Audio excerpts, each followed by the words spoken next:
The luxury black SUV screeched so hard on the wet asphalt that the sound sliced through the stormy night. Baron Kalu, the billionaire feared in boardrooms across Africa, jolted forward in his seat because a tiny figure had stumbled directly into the headlights. A soaking wet boy, no older than 9, stood trembling in front of the car, tears mixing with the rain as he pressed both palms against the gleaming hood. His voice cracked through the darkness, raw and desperate. "Please, please, don't leave. My mother, she's dying." Baron froze. Those eyes wide, terrified, pleading hit him like a punch to the chest. Something old, something buried, something he had tried to forget for years stirred violently inside him. The storm thundered overhead, but nothing was louder than the fear in that child's trembling whisper. "Before we continue, tell me where you're watching from and what time it is right now. I'd love to know. And if you enjoy emotional African cinematic stories like this, feel free to subscribe so you never miss the next chapter." Baron Kalu pushed the car door open slowly, afraid that even the slightest movement might cause the trembling boy to bolt into the storm. Rain hammered against his shoulders the moment he stepped outside, soaking through his tailored suit, but he didn't care. The boy, scrawny barefoot, clothes so drenched they clung to his thin frame, just kept repeating the same words through choked sobs. "Please, sir, she can't breathe. Please help her.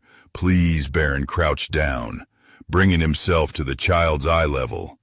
The headlights behind him cast a pale glow across the boy's face, highlighting the fear twisting his features. Thunder rumbled somewhere above them, rolling across the city like an omen. "What's your name, son?" Baron asked, voice low and steady. "Tendo," the boy stuttered.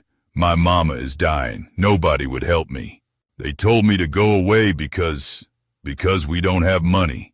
The last words came out in a trembling whisper, as if they carried more weight than his small body could bear. Baron felt his chest tighten. Money. Everything in his world revolved around it. Who had it? Who didn't? Who deserved it? Who used it? Yet here, in front of him, was a child begging for something far more valuable than wealth. Time. "Where is she?" Baron asked.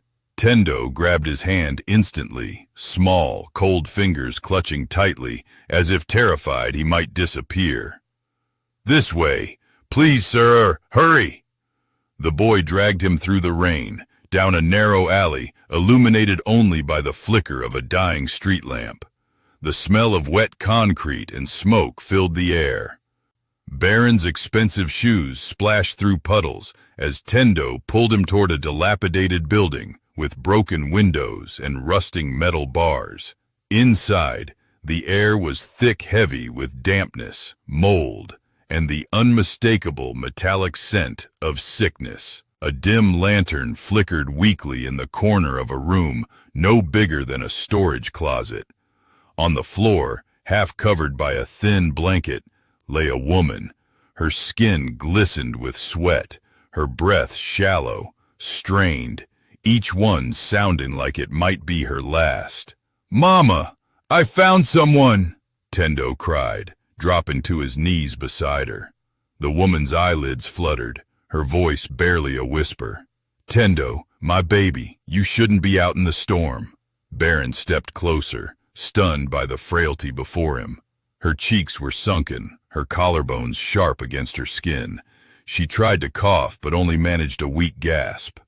"How long has she been like this?" Baron asked. Tendo wiped his tears with the back of his hand. 3 days, maybe 4. She said she didn't want to bother anyone. She tried to be strong, but last night she couldn't get up anymore.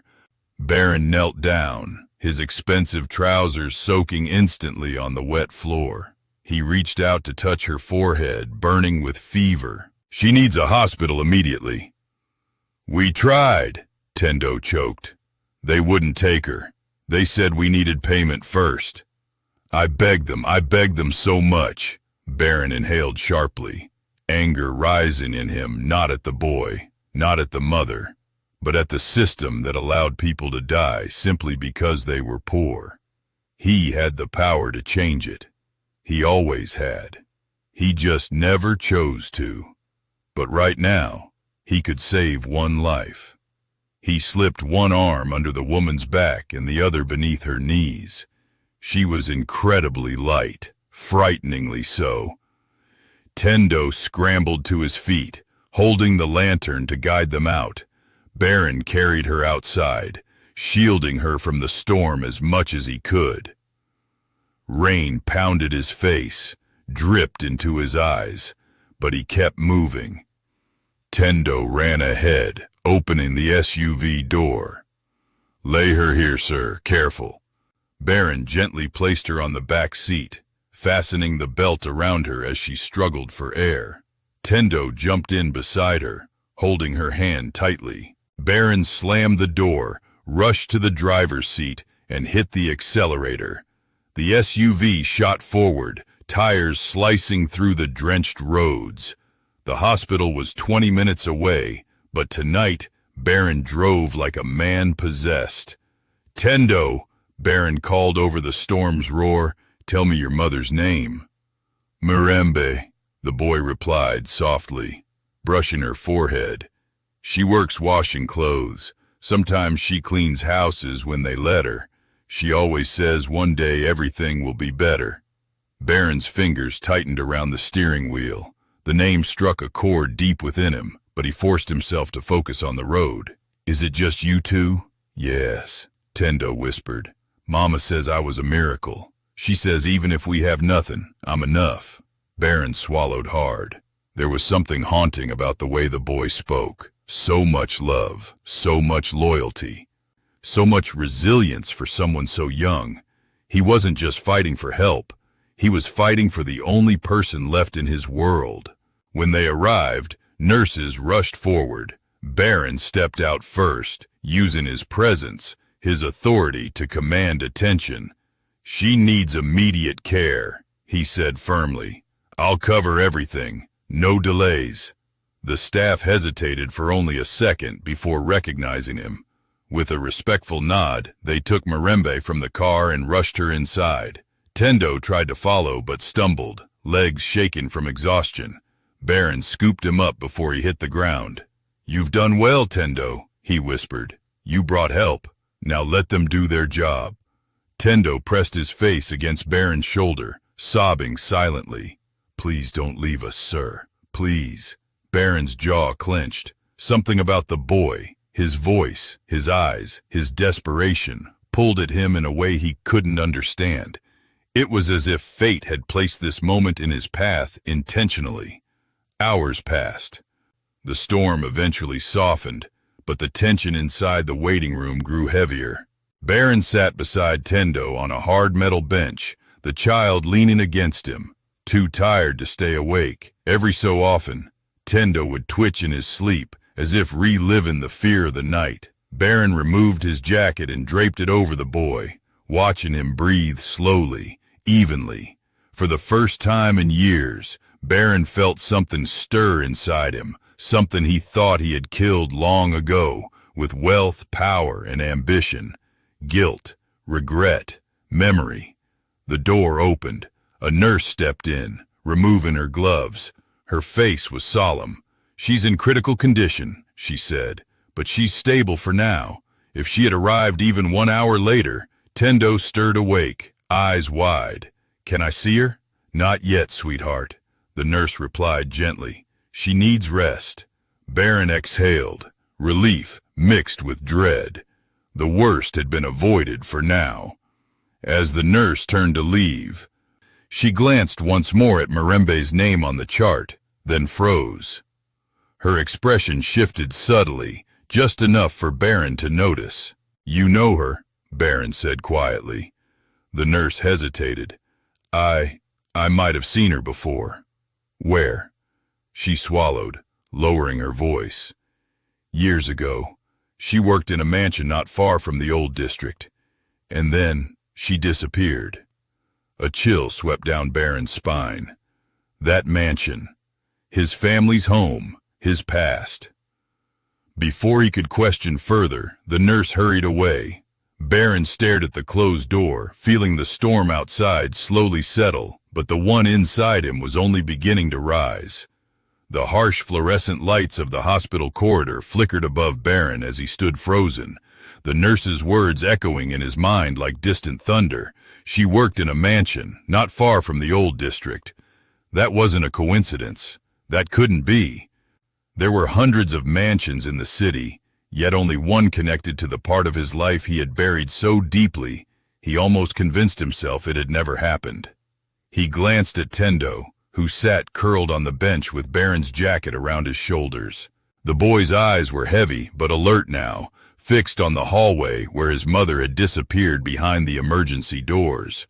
There was something about the tilt of his eyebrows, the shape of his nose, the way he clung to hope, even though he had every reason to give up, something uncannily familiar. "Baron Kalu?" A doctor approached, holding a clipboard. "Yes," Baron replied immediately. "We're moving the patient to a ward. She's stable for now, but her condition is still fragile. Severe malnutrition, dehydration, and untreated infections. We'll need consent for treatment. I'll sign." Baron didn't hesitate. The doctor blinked in mild surprise, but handed him the forms. "There will be significant costs." I said I'll sign. Money was never the issue. What terrified him was the growing weight in his chest he couldn't name yet, one he didn't dare confront. As he signed, Tendo rose shakily to his feet. "Sir, can we see Mama now?" The doctor crouched to face him. "She's sleeping, little one, but you'll see her soon. She'll need you nearby when she wakes up." Tendo nodded solemnly, gripping Baron's sleeve for support. The doctor's gaze flicked briefly between boy and billionaire, clearly puzzled by their unlikely pairing. When he was gone, Baron led Tendo to the drinking fountain. The boy cupped his hands and drank as though it were the first water he'd tasted all day. Baron found himself watching the child, every small gesture, every silent moment. "Did you eat anything today?" Baron asked gently. Tendo shook his head. "I gave Mama all the food we had left. She needed it more. How long since you last ate?" He shrugged. An answer far more painful than words. Baron motioned to a vending machine near the corner. The boy's eyes lit up with childlike wonder, but he hesitated, clasping his hands behind his back. "You can pick whatever you want," Baron said. Tendo bit his lip. "But it costs money." "I know," Baron replied softly. "And I'm telling you to choose." The boy approached the machine with cautious steps, as if expecting someone to scold him. His eyes darted from one item to another: biscuits, fruit juice, a packet of peanuts.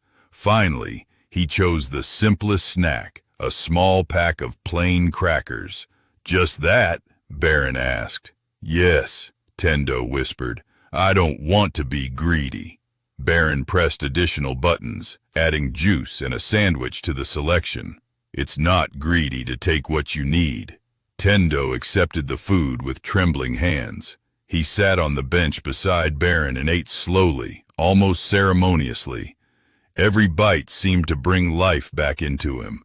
After a while, Tendo looked up with soft, tired eyes. "Sir, why are you helping us?" Baron didn't answer immediately. His throat tightened with a strange emotion.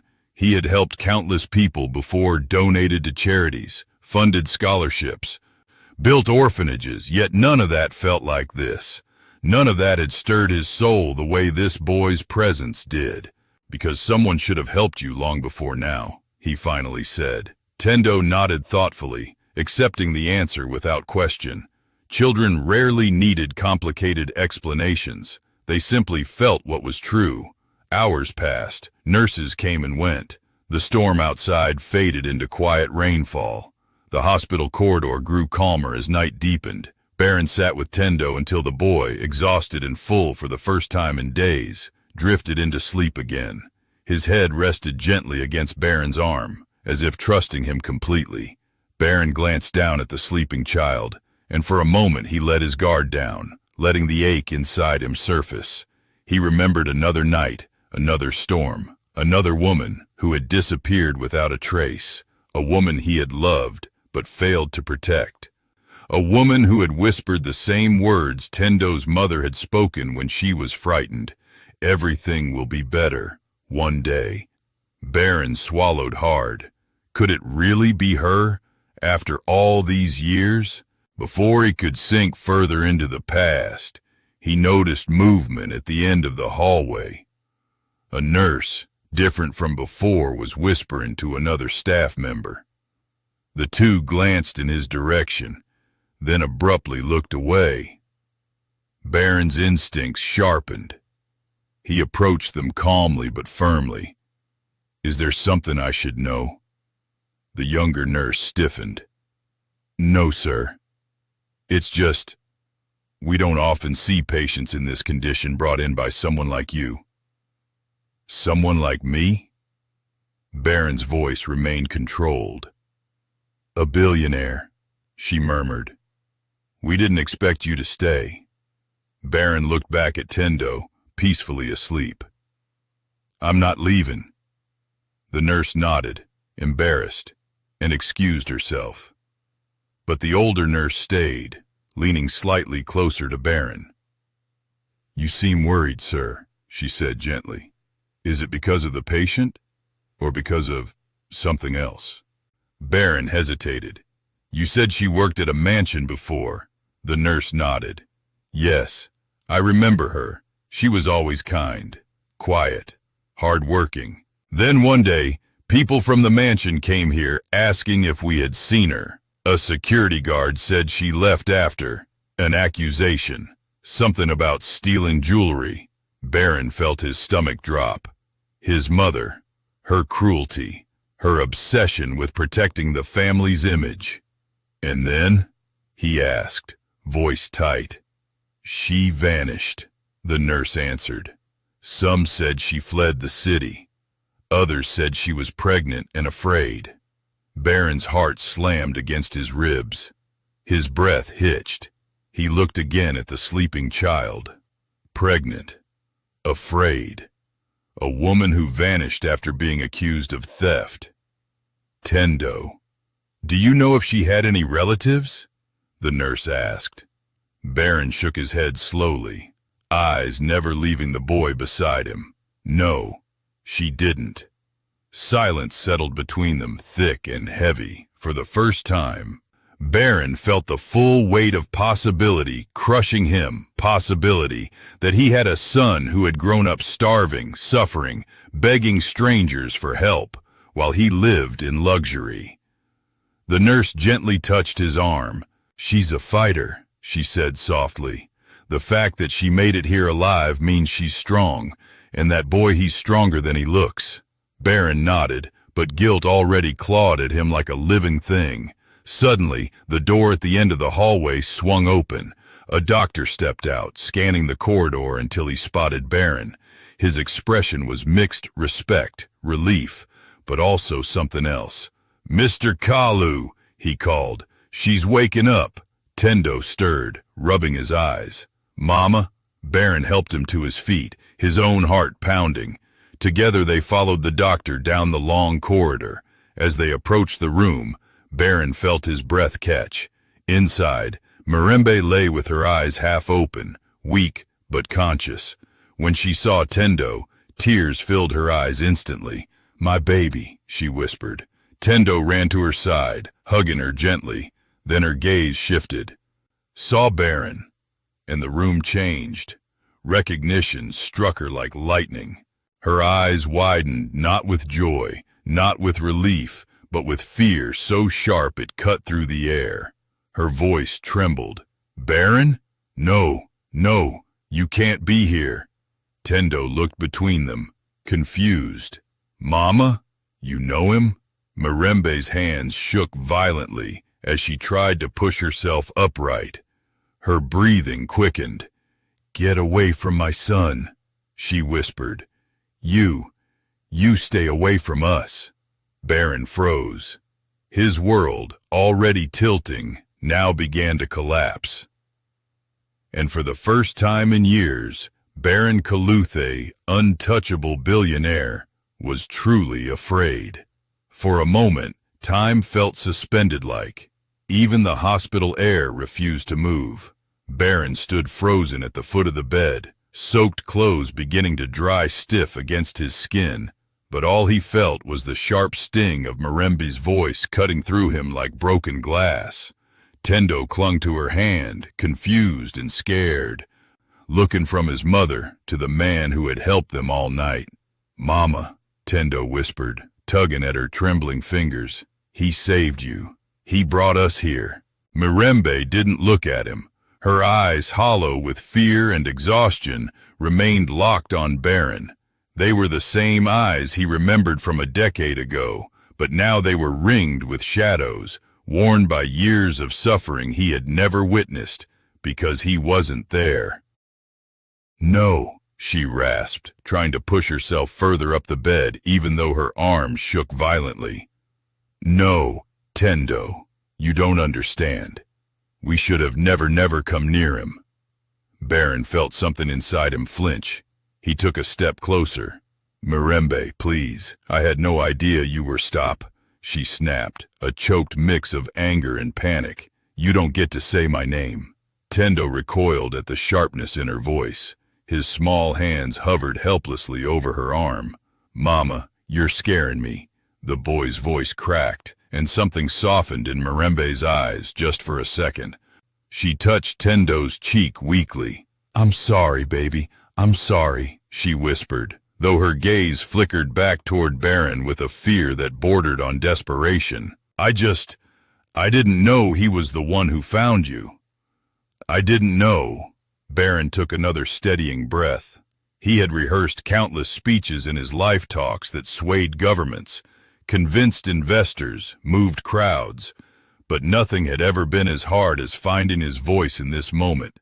"Mirembe," he said quietly, "I didn't come to hurt you. I didn't even know it was you until the nurse mentioned the mansion. Fate brought me here tonight, not intention." Her chest rose and fell rapidly. "Fate?" she echoed with bitterness. "Don't use that word with me." The room fell silent except for the rhythm of the heart monitor beeping beside her.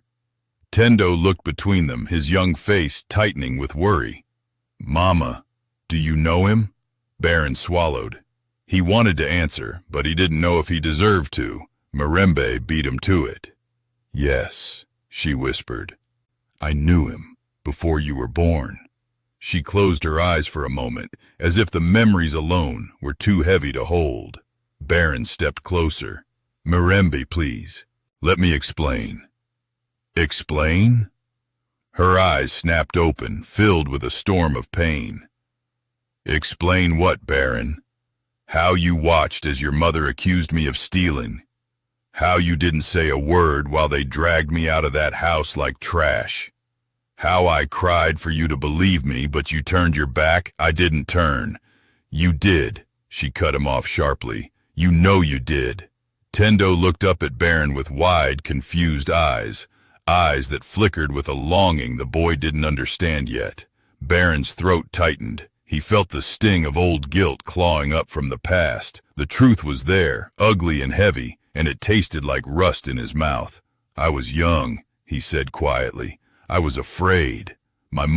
Your mother destroyed my life." Mirembe's voice burst out, startling both Tendo and even herself. Her breathing became shallow again, pain washing across her expression. Baron immediately stepped forward.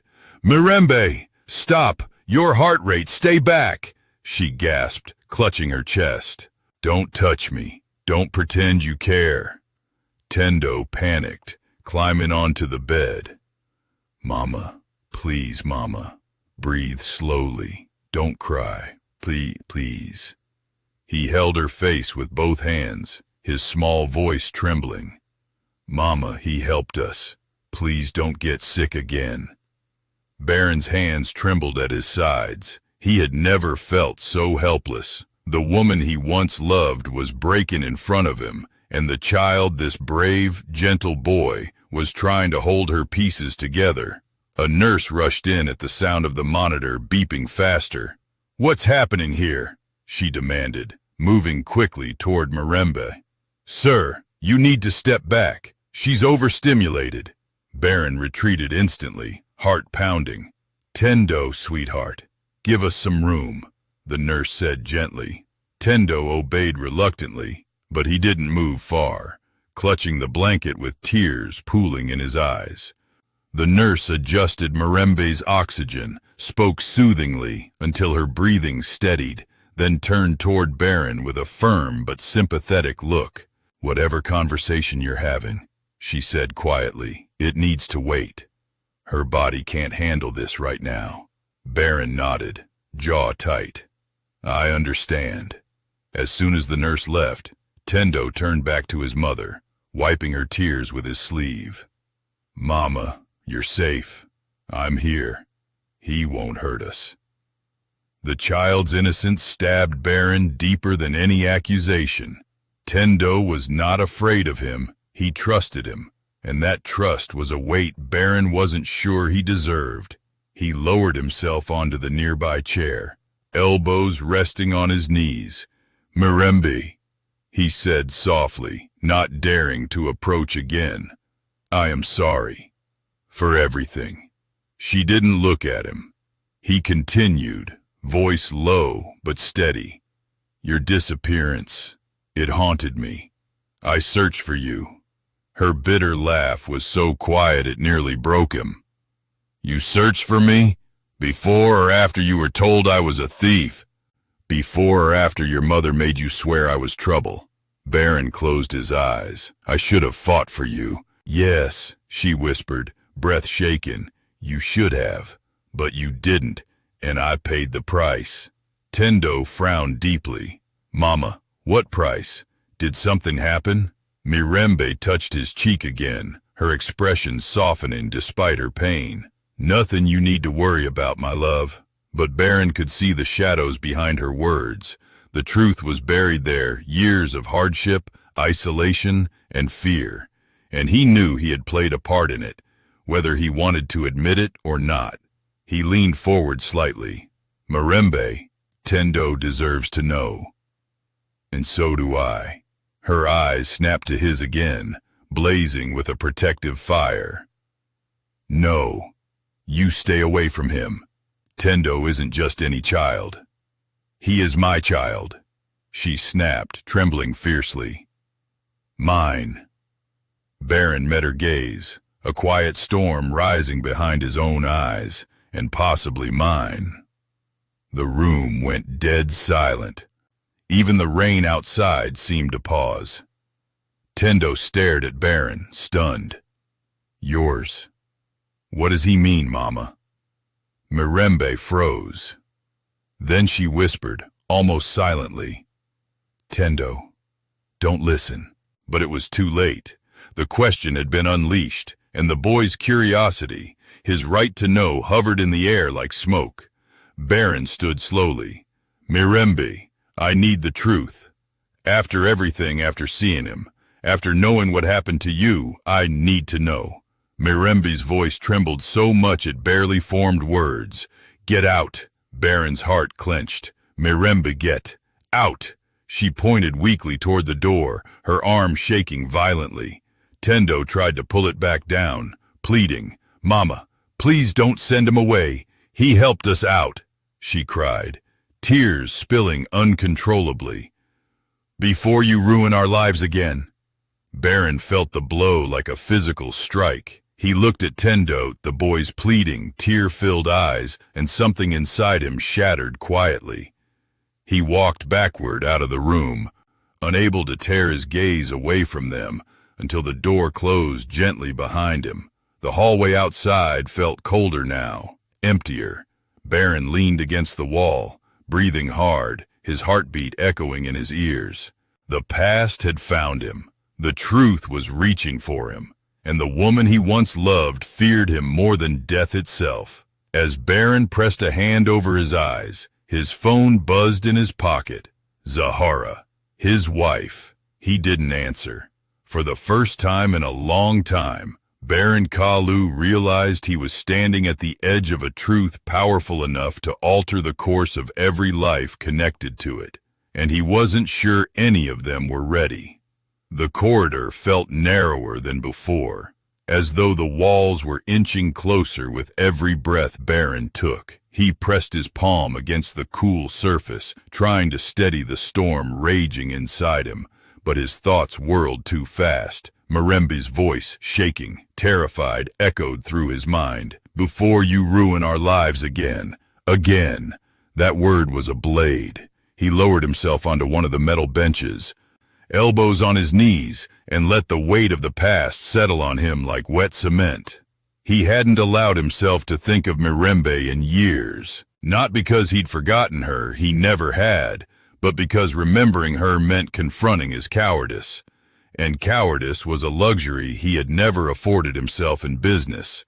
But in love, he had been weak. The sound of small footsteps broke into his thoughts. Tendo had slipped out of the room, wiping his nose with the back of his hand. Baron straightened immediately, concern flaring. "Tendo? Is your mother? She's sleeping," the boy whispered, his voice hollow with exhaustion. He shuffled toward Baron and sat beside him, legs dangling off the edge of the bench. "She told me to stay with her, but she cried until she couldn't talk anymore." Baron swallowed hard. "She's been through a lot." Tendo nodded, hands twisting nervously in his lap. "She gets scared when she thinks someone will take me away. It happened before. A man tried to hurt her once and said he'd grab me if she screamed. Mama fought him. She always fights." The simple truth in those words twisted Baron's chest. Mirembe had suffered alone, protected her child alone, starved alone, all while he had been living in penthouses, attending galas, sitting on boards. "Tendo," Baron said softly, "your mother loves you very much." "Yes," the boy whispered proudly. "She says I'm the only good thing life gave her." Baron felt that like another stab. Tendo turned toward him quietly. "Sir, why is Mama scared of you?" Baron exhaled. He had braced himself for the question, yet still felt unprepared. "Because a long time ago, I wasn't good to her," Baron admitted. The truth tasted bitter, but he wasn't going to lie not to the boy who had suffered enough lies from the world already. Tendo blinked at him. "Are you a bad man?" Baron shook his head slowly.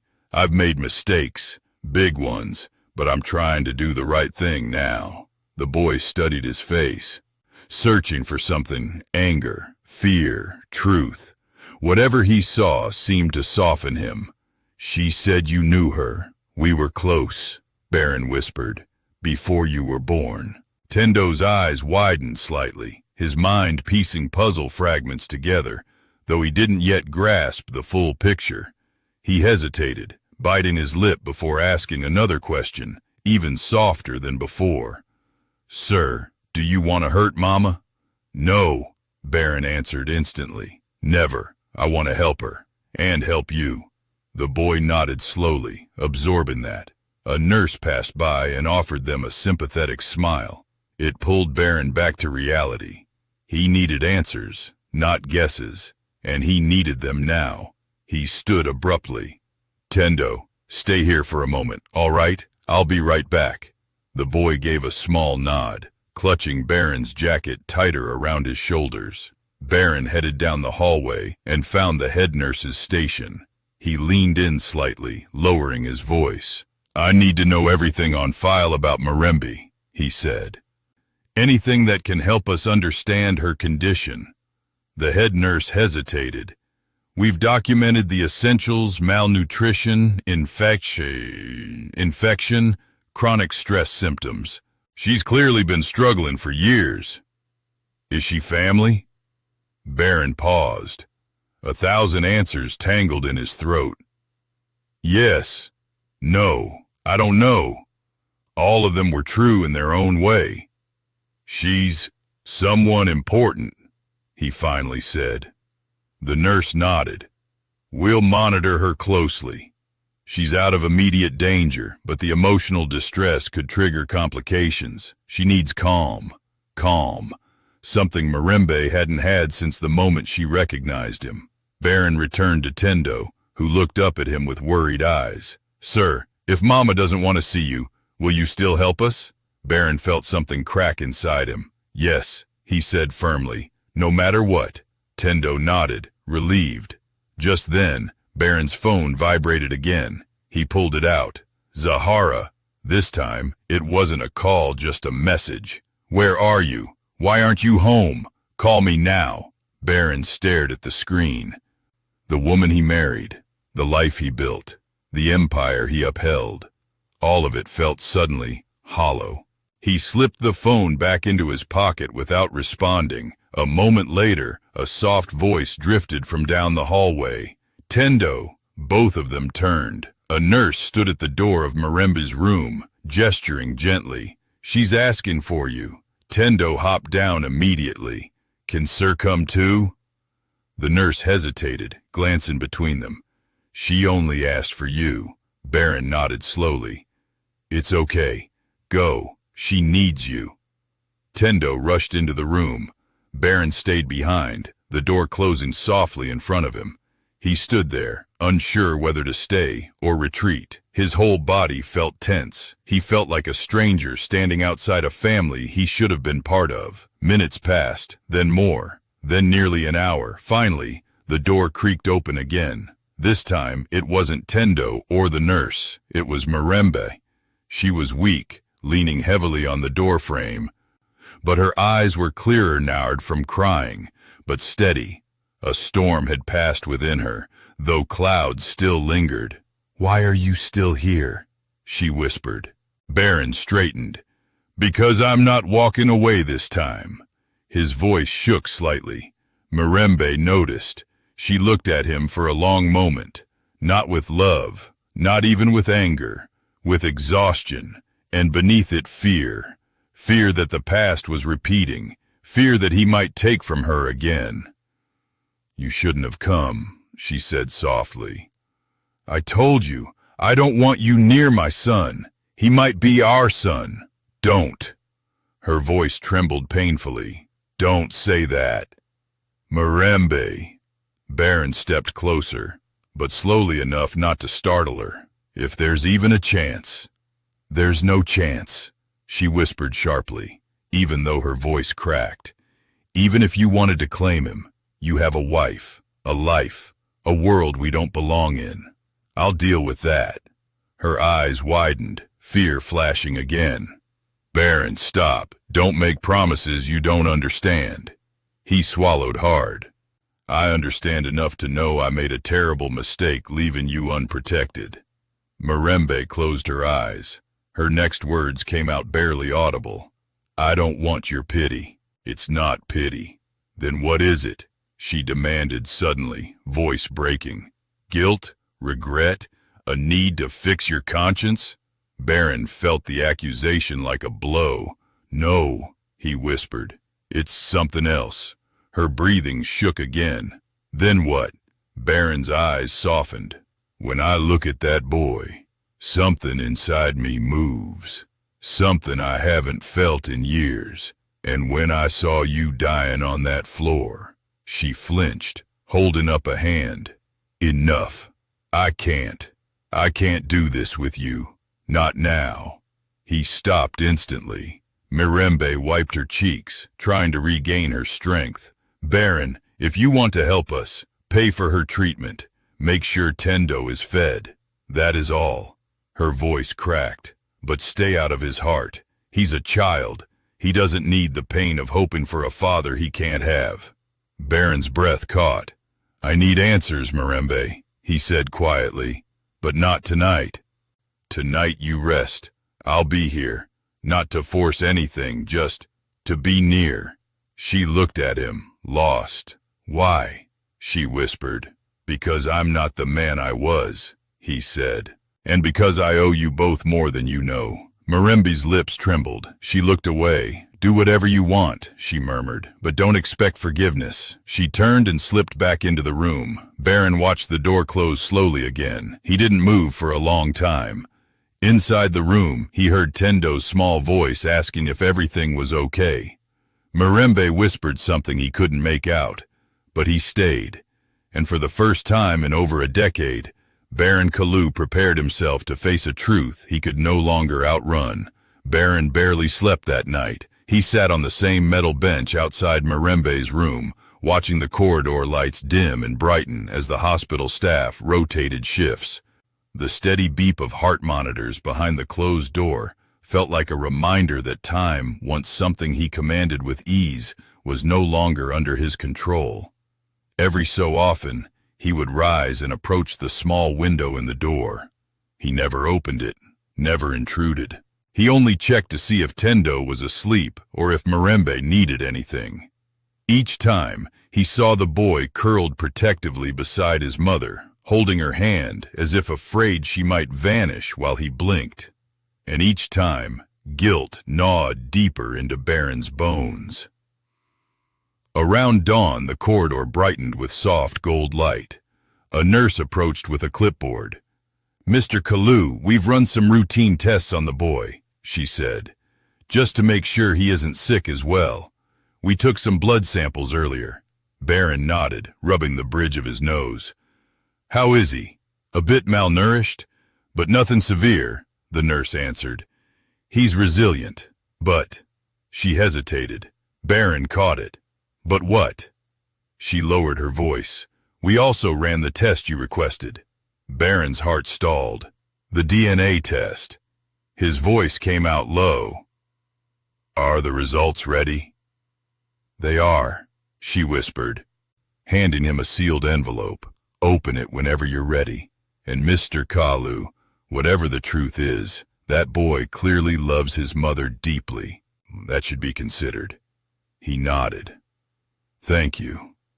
But as the nurse walked away, the envelope felt like it weighed 100 pounds in his hand. He didn't open it. Not yet. He feared the truth more than he once feared failure, humiliation, or even death. Because this truth had consequences that stretched far beyond him.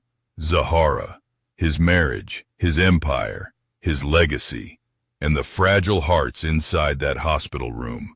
Taking a deep breath, Baron slipped the envelope into his coat pocket and approached the door. He quietly knocked.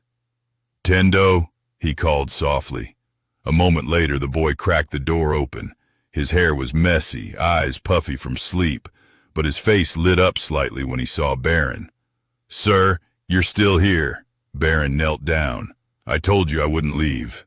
Tendo opened the door wider. Mirembe was awake. Sitting up with pillows behind her back, she looked exhausted but stable.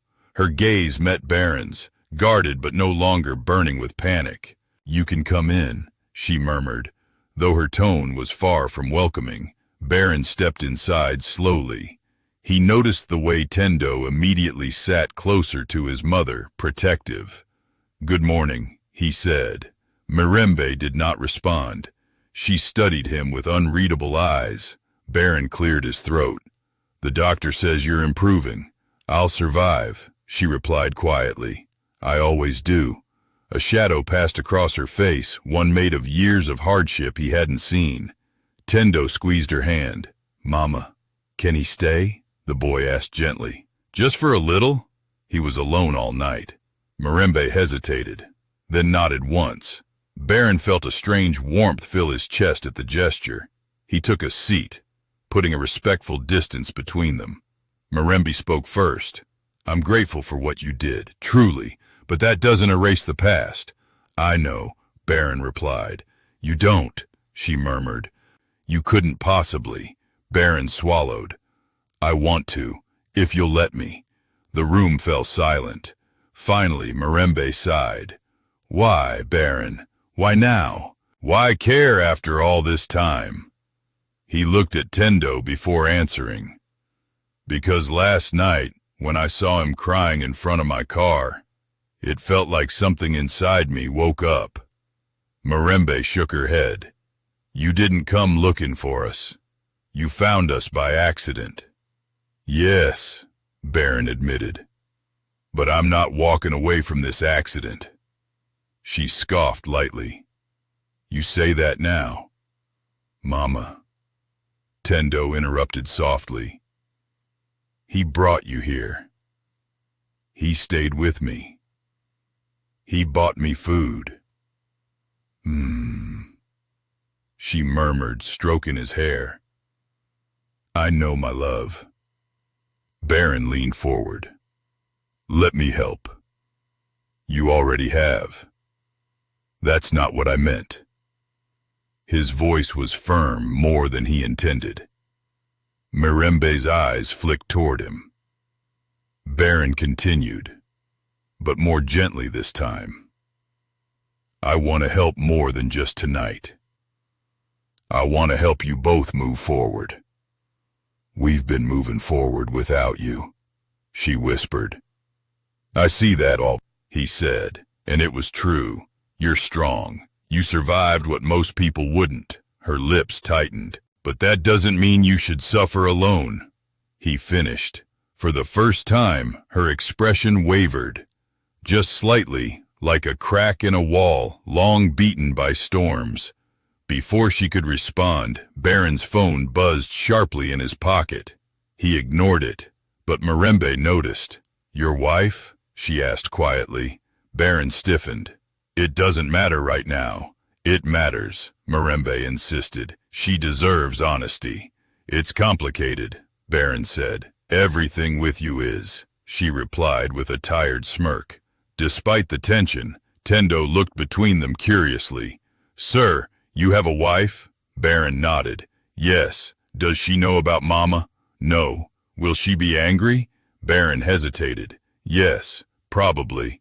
Mama always says lies make things worse, Tendo said innocently. Baron felt that like a punch. I know, he whispered. That's why I need to stop lying to myself first. Just then, the door burst open. A tall man in a security uniform stepped in, scanning the room sharply. Mr. Kalu, he said breathlessly, your wife sent us. She's been looking for you all night. Baron closed his eyes. Mama? Tendo whispered, frightened. Mirembe's expression hardened instantly, fear rising back to the surface. Baron stood. Tell Zahara I'm busy. The guard blinked. Sir, she's on her way here. Mirembe's eyes widened. No, she breathed. No, Baron. She can't see us. She must not, Mirembe. Calm down, Baron said urgently. Tendo clutched her tightly, panic rising. Mama, are we in trouble?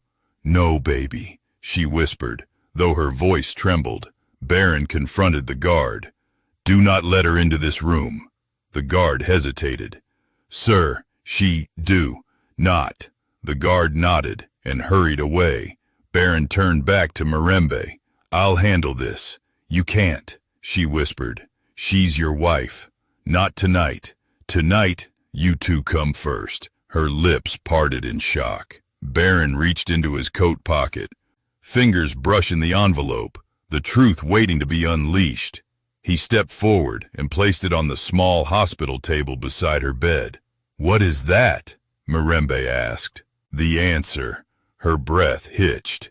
I haven't opened it yet, Baron said softly. I want us to read it together. Mirembe stared at the envelope as though it were a bomb. Baron continued, but whether it says yes or no, I'm still helping. Tendo looked at the envelope with wide eyes. What's inside, sir? Baron knelt and took the boy's hand gently. The truth, Tendo, he said, about who I might be to you. Tendo's mouth fell open in a small gasp. Mirembe's eyes filled with tears she fought to hide.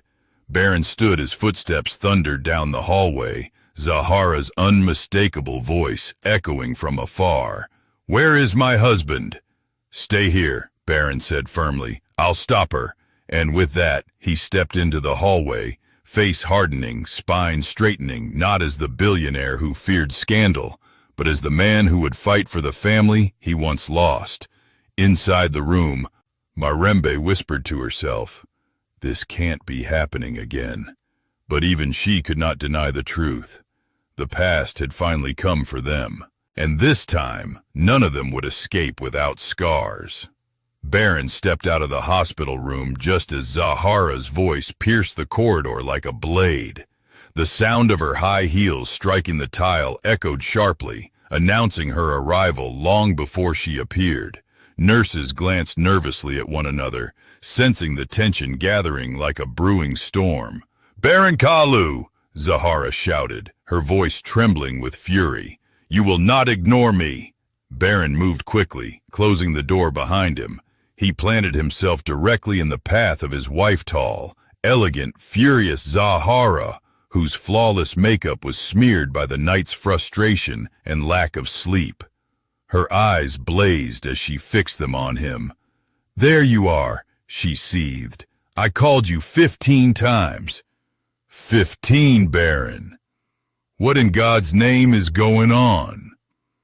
Baron inhaled slowly, steadying himself. "Lower your voice. This is a hospital. I don't care if it's the Palace of Heaven," Zahara spat. "You disappear all night, refuse to answer your phone, and now your guard tells me you're here?" Her gaze darted to the door behind him. "Who's inside?" she demanded. Baron didn't move. "Someone who needs peace, and you're not going in." Zahara froze, shock flashing across her features. No one, absolutely no one, told Zahara Kalu what she could or couldn't do. Baron saw the offense hit her pride like a physical blow. "I'm your wife," she hissed. "You're blocking me now? I'm asking you to calm down." "Calm down? Are you with another woman here? Is that it?" Hospital staff pretended to look away, but every ear strained. Baron clenched his jaw. "Zahara, move," she growled, stepping forward. "I said no." For a moment, they stood like two opposing storms colliding in the corridor. Zahara narrowed her eyes and whispered sharply, "Baron, who is in that room?" "No one. You need to know," he replied quietly. Her breath caught. "So it is another woman." Baron felt the conversation slipping toward danger. Zahara wasn't just angry, she was wounded, suspicious, and Zahara in that state became unpredictable. "Zahara," he said gently, lowering his voice. "Someone needed my help. That's all." "That's all?" she echoed with bitter laughter. "I asked you yesterday to be home early for the investor dinner. You didn't come, you didn't call, and now you're helping someone? At dawn? That dinner meant nothing compared to this," he said firmly. Zahara's rage sparked instantly. "Nothing? Nothing? Do you know how insulting that sounds?" Baron didn't back down. "Zahara, if you want to talk about this, we can, but later. Right now, I need you to leave." Her eyes widened with fury. "Leave? You want me to leave you here with whoever is inside?" "I do," he said. Zahara stared at him as though he had slapped her. Her voice softened unexpectedly. "Baron, what are you doing? You're choosing someone else over your wife?" Baron hesitated only a second. "Someone inside that room could be part of a chapter I never closed." Her face twisted in confusion. "What chapter? What are you talking But before she could finish, the guard hurried back. "Ma'am, please, this area is restricted." "Shut up," Zahara snapped. Then she spun back to Baron. "Move." "No." Something inside Zahara snapped. She shoved him hard, but Baron didn't budge. Her palms smacked against his chest, her voice rising again. "I will not be humiliated like this. Let me inside that room." Her shouting carried down the entire hallway. Behind the door, Mirembe flinched violently. Tendo clung to her arm, terrified. "Mama, is she coming in? Mama, is that lady going to take me?" "No, baby," Mirembe whispered, but her lips trembled. She could hear every word Zahara screamed, each one like a reminder of the danger she feared most. Back in the corridor, Zahara stepped back with trembling hands. "Baron, tell me the truth. Are you hiding a mistress?" "No. A child?" Baron stiffened. "Zahara, a child?" She shouted so loudly, even Patience stirred. Baron lowered his voice, firm. "Stop this. You're frightening people." "No," Zahara said, voice breaking. "You owe me answers. Who is that woman? Why are you protecting her?" "Because she's sick, and she needs help." "Who is she to you?" Baron paused, and that pause, as small as it was enough. Zahara's eyes widened with betrayal. "My God, you loved her." Baron didn't answer. Zahara looked as though she couldn't breathe. "Baron, you told me I was the only woman you ever..." "Zahara," he interrupted gently. "I cared about someone long before you came into my life. I thought that part of my life was gone forever, but last night I found her again." She stared at him with shock, horror, disbelief. "And the child? Is he..." "I don't know yet." The air seemed to evaporate. Zahara recoiled as if burned. "You took a DNA test." Baron nodded.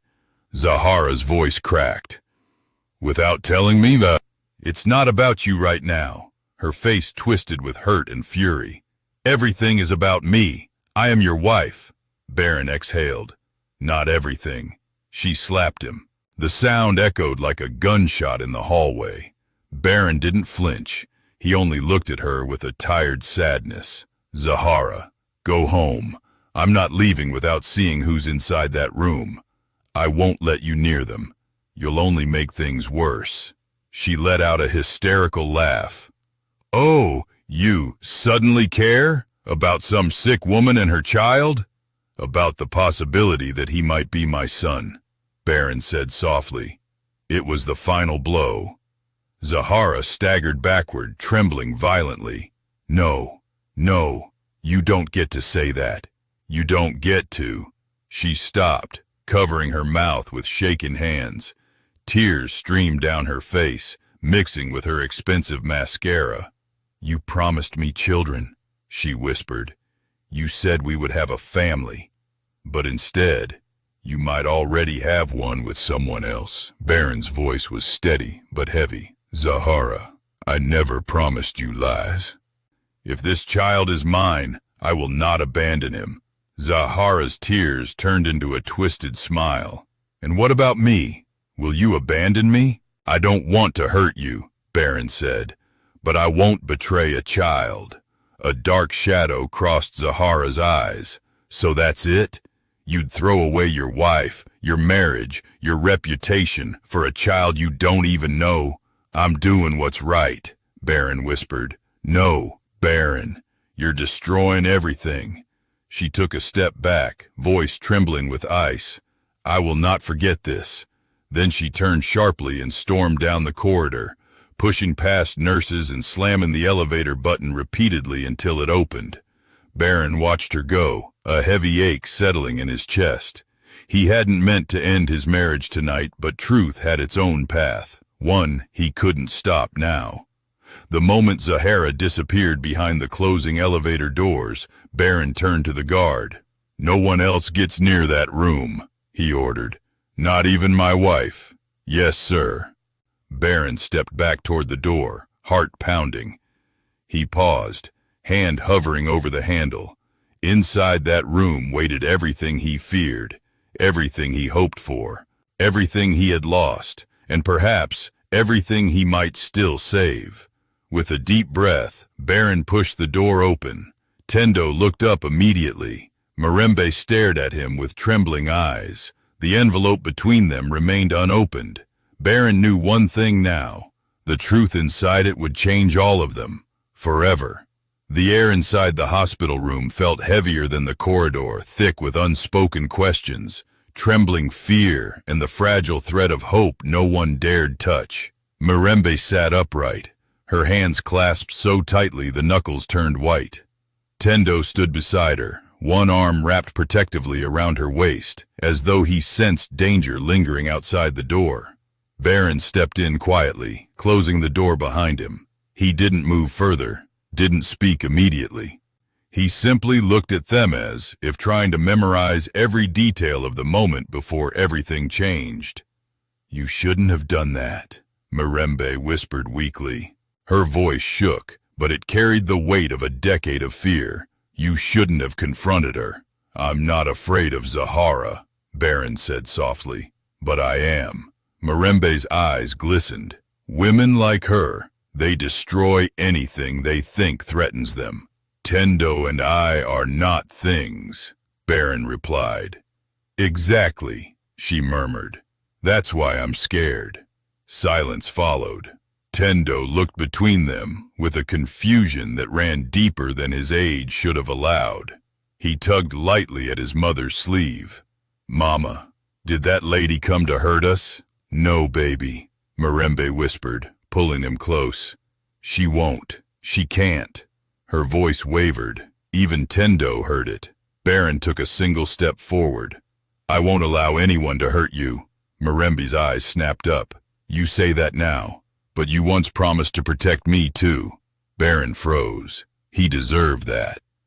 Tendo watched their exchange quietly, the kind of quiet that held 100 unasked questions. Baron finally spoke. Mirembe, I didn't know you were alive. They told me you left, and you believed it. She cut in sharply. You believed I left because I was guilty.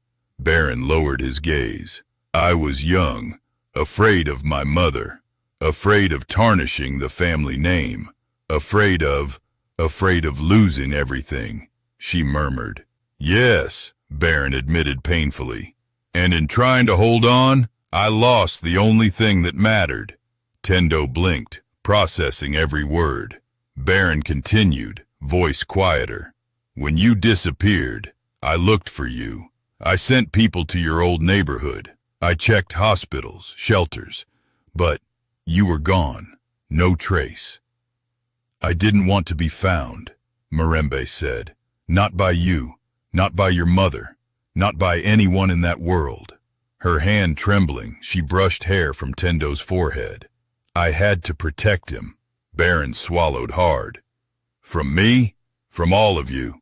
The envelope on the bedside table sat untouched, its edges illuminated by the soft hospital lights, unassuming, yet powerful enough to break or mend 3 lives. Baron moved forward slowly, pulling up a chair.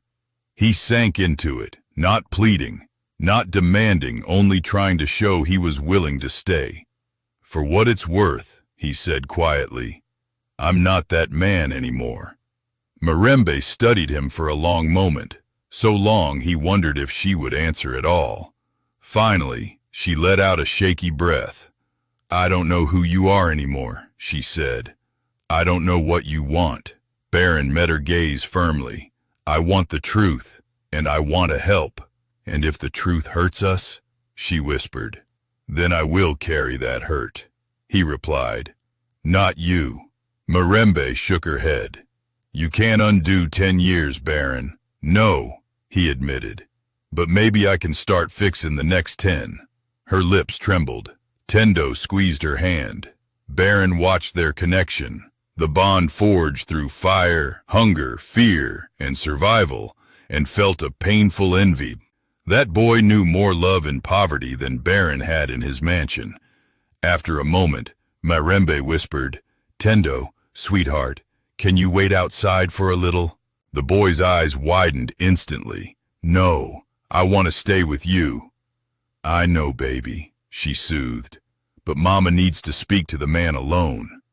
Tendo hesitated, glancing nervously between them. Will he make you cry again? Mirembe's breath hitched. No, I won't let him. Baron felt something inside him twist sharply. After a struggle, Tendo reluctantly shuffled toward the door. Can I stand right outside so I can hear if you call me? Mirembe managed a small smile. Yes, he stepped out. Baron waited until the door clicked softly shut. Then Mirembe spoke in a voice barely louder than a whisper. What do you want from my son? Baron didn't answer immediately. He wanted his words to be deliberate, careful, truthful. I want to know him, he said first, and I want him to know me. If I'm his father. And if you're not, she countered, then nothing changes. Baron said, I'll still help. I owe you that. Her breath trembled. Don't make promises that will break him when you leave. I'm not leaving, Baron replied. You left once. I was a coward then. And now? A man willing to face his mistakes. The tension in her jaw softened slightly, but only slightly. Baron leaned forward, voice thicker. Mirembe, I need to know if he's mine. She looked down, lips trembling. And if he is, what then? You'll claim him? Take him from me? Drag him into that cold world of yours where children are trophies and wives are decorations? Baron felt the words hit him like stones. No, you say that now, she whispered again, tears welling. But my mother has no power over me anymore, he said. She died 3 years ago. Mirembe froze, shock washing across her face. She hadn't expected that. She's gone, Baron continued, and with her, the chains she kept around my life. Mirembe looked away, struggling to process the new reality. I didn't know. I know, he said gently. Silence settled draw, heavy, but no longer dangerous, more like a wound exposed to light. Finally, Baron reached for the envelope, but he didn't open it. He held it out to her. You choose, he said quietly. I won't force you. If you want the truth, we open it together. If not, I'll burn it. Her eyes filled instantly. You'd let go of the truth? For you? His voice cracked. Yes. Her fingers trembled violently as she stared at the envelope. It looked like it burned her. It looked like salvation. It looked like doom. She whispered, Baron, I don't want to lose my son to you. He leaned in gently. You won't. I'm not here to take him. I'm here to join him. If you'll let me? She squeezed her eyes shut. A tear fell, then another. Baron froze as she whispered, He looks like you. The words jolted through him like electricity. She continued, voice breaking. Every day, every single day, I prayed he wouldn't. Because if he did, he'd suffer the same life I once knew. The life with you. The pain of being unwanted by your world. Baron's heart clenched so tightly he almost gasped. I never wanted him to know you, she continued. Not because I hate you, but because I feared you'd take him, or worse, that you wouldn't want him at all. Baron shook his head, tears building in his own eyes. I would have wanted him. I would have loved him. Mirembe met his gaze, still afraid, still aching. But you weren't there, she whispered. Baron bowed his head. I know. For a long moment they sat in silence, the kind of silence heavy enough to break a person. Then Mirembe lifted her trembling hand and touched the envelope. Baron froze. She whispered, If we open this, there's no going back. I'm ready, he said. Are you? She challenged softly. Are you truly ready for the truth? For the responsibility? For Zahara's wrath? For the world knowing you fathered a child outside your marriage? For the boy who will look at you with expectations you may not meet? Baron's voice broke. I'm ready for him. Mirembe stared at him, searching for lies. She found none. Finally, she whispered the words that made Baron's breath stop in his chest.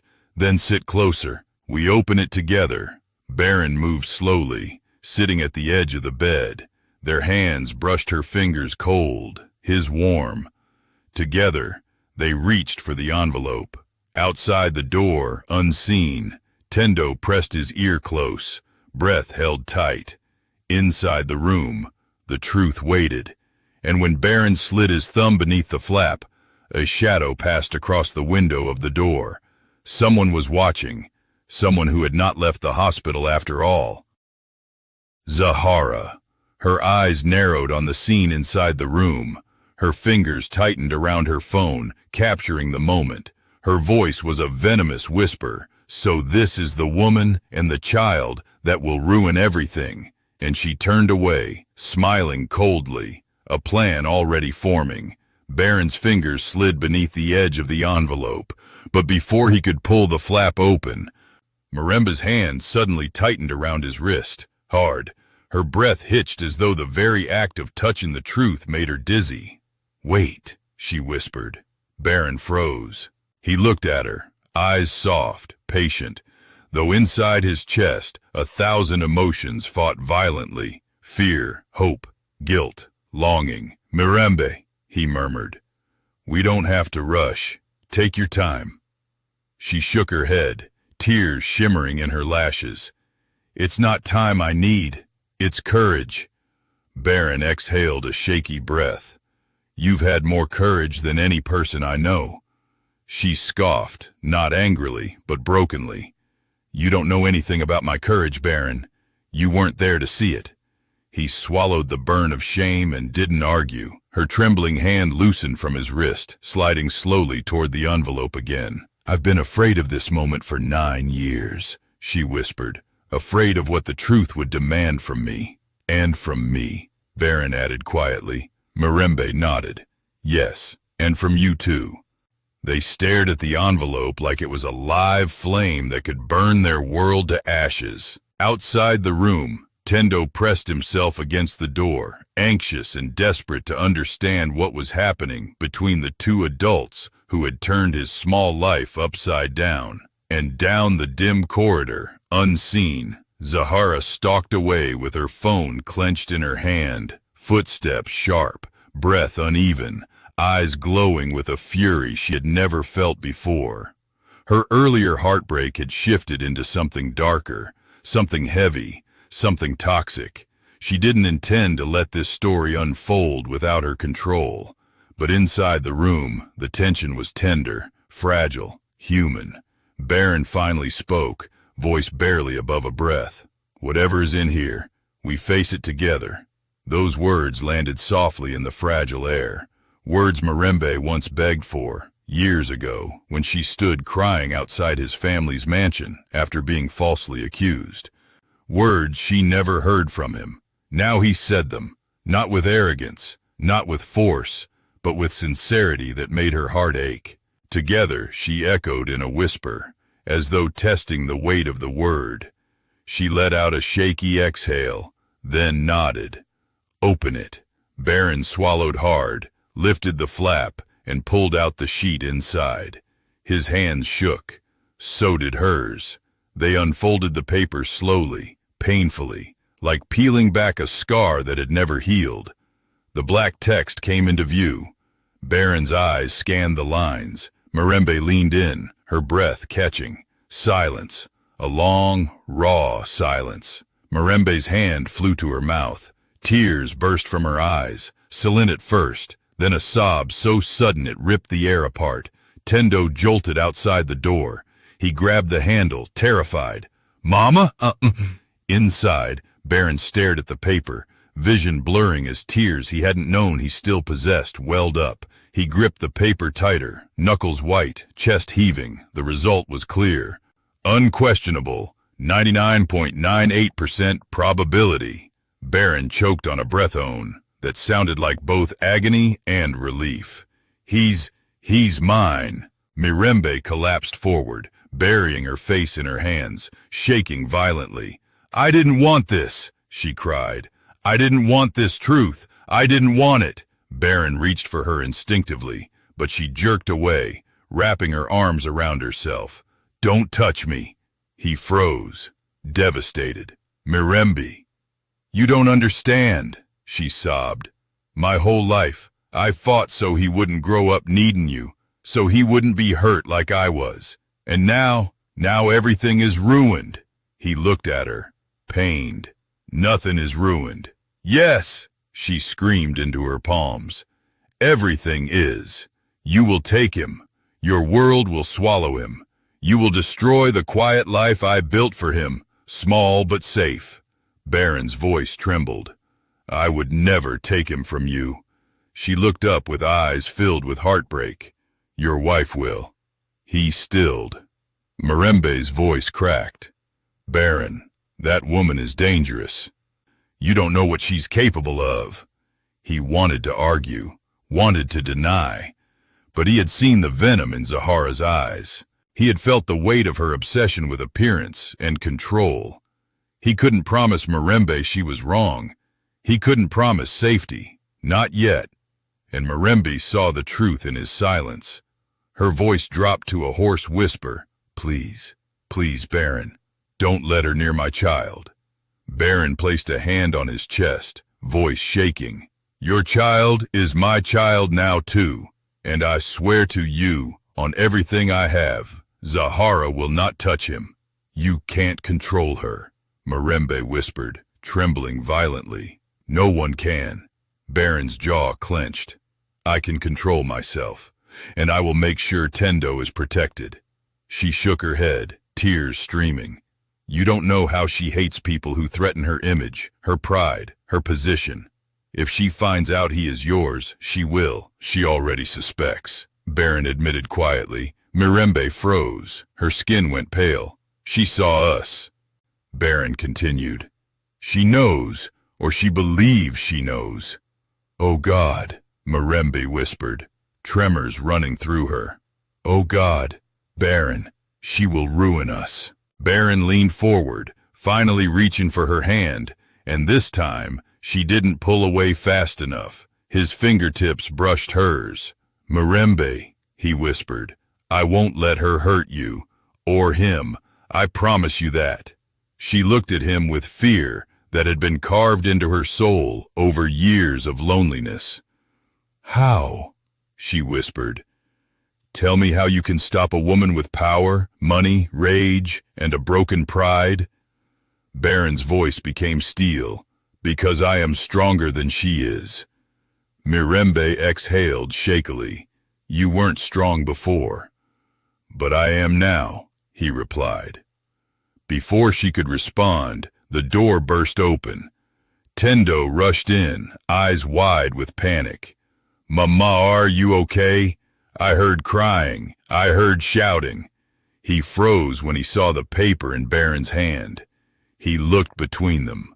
Mama, what is that? He asked softly. Mirembe wiped her cheeks with shaking fingers. She tried to speak, but the words strangled inside her throat. Baron looked at her, silently asking for permission. She nodded weakly. Baron knelt on the floor, bringing himself eye level with the boy. He held the paper in his trembling hands. Tendo, he breathed. This paper, it tells us something important. The boy blinked, confused. Baron's voice cracked as he continued. It says that, I'm your father. Tendo stared at him, still, silent, frozen. The moment stretched painfully. Then, the boy whispered, barely audible. My father. Baron nodded, tears falling. Yes, Tendo, I'm your father. The child's lips parted in a tiny gasp. His eyes filled instantly, shining, trembling, overflowing. Baron reached out, slow as a prayer. You don't have to come to me. You don't have to call me anything you don't want. But I am here, and I'm not leaving. Not now, not ever again. Tendo's chin quivered. Then his voice broke completely. I always wished I had a father. Baron's breath shattered. Tendo stepped forward, hesitant, uncertain, afraid of being rejected. But Baron opened his arms, and Tendo collapsed into him with a sob that tore the room apart. Baron clutched the boy against his chest, burying his face in Tendo's hair, crying in a way he had never cried before. Mirembe covered her mouth, tears falling silently. For the first time in 9 years, 3 lives that had been torn apart finally began stitching back together. But in the shadows of the corridor, Zahara stood with her arms crossed, watching, listening, smiling a venomous smile. I'll destroy you for this, she whispered, and she walked away. The moment Tendo collapsed into Baron's arms, the world inside that small hospital room seemed to melt into something fragile, pure, painfully beautiful. Baron held the boy tightly, embracing him not as a billionaire, not as a man haunted by regret, but as a father who had just found what he never even knew he'd lost. Tendo sobbed into his chest, small shoulders shaking, fists clinging to Baron's shirt with desperate, childlike longing. Baron's own tears fell silently into the boy's hair, each one carrying years of buried guilt, missed birthdays, unspoken lullabies, and broken promises he'd never had the chance to make. Mirembe watched through blurred eyes, one hand covering her trembling mouth. For a moment she allowed herself to feel the impossible, a future she'd never believed could happen. But just as quickly, fear surged back inside her like cold wind through cracked glass. She whispered shakily, "Tendo, come back to the bed, sweetheart. Mama needs to talk to both of you." Tendo slowly pulled away from Baron's chest, his little face soaked in tears. He looked up at the billionaire at his father Iyez, shining with a mixture of awe and disbelief. Baron gently brushed the tears from the boy's cheeks before helping him stand. Mirembe pat the space beside her. "Come, my son." Baron stood close but didn't sit. He didn't want to crowd her, didn't want to make her feel cornered again. He kept his distance, knowing everything was still delicate. Tendo climbed onto the bed and curled against his mother's side, gripping her hand with one small fist while looking back at Baron with shy hope. Mirembe drew in a deep, steadying breath. "Baron," she began quietly, "before anything else, we must agree on one thing." Baron nodded. "Name it. You will not take him from me." His heart cracked at the words. "I never said say it plainly," she interrupted. "Say you will not take my child." Baron paused for only a second before replying firmly, "I will not take him, ever." She inhaled shakily, her shoulders relaxing by an inch. "And you will not drag him into your world without my consent." "Agreed," he said instantly. "Whatever happens next will happen on your terms too, not just mine." Mirembe looked down at Tendo, brushing his hair softly. "He is everything I have, Baron, everything. I cannot lose him. I won't survive that." Baron stepped forward slowly, gently. "Mirembe, I don't want to replace you. I want to join you, if you let me." Her lip quivered, and she turned her face away. Tendo looked up at her. "Mama, can I have a papa? For real?" Her breath broke. "Yes, baby, you can. If this is what you want." The boy nodded quickly. "Yes, I want him. I want Papa." He didn't even hesitate.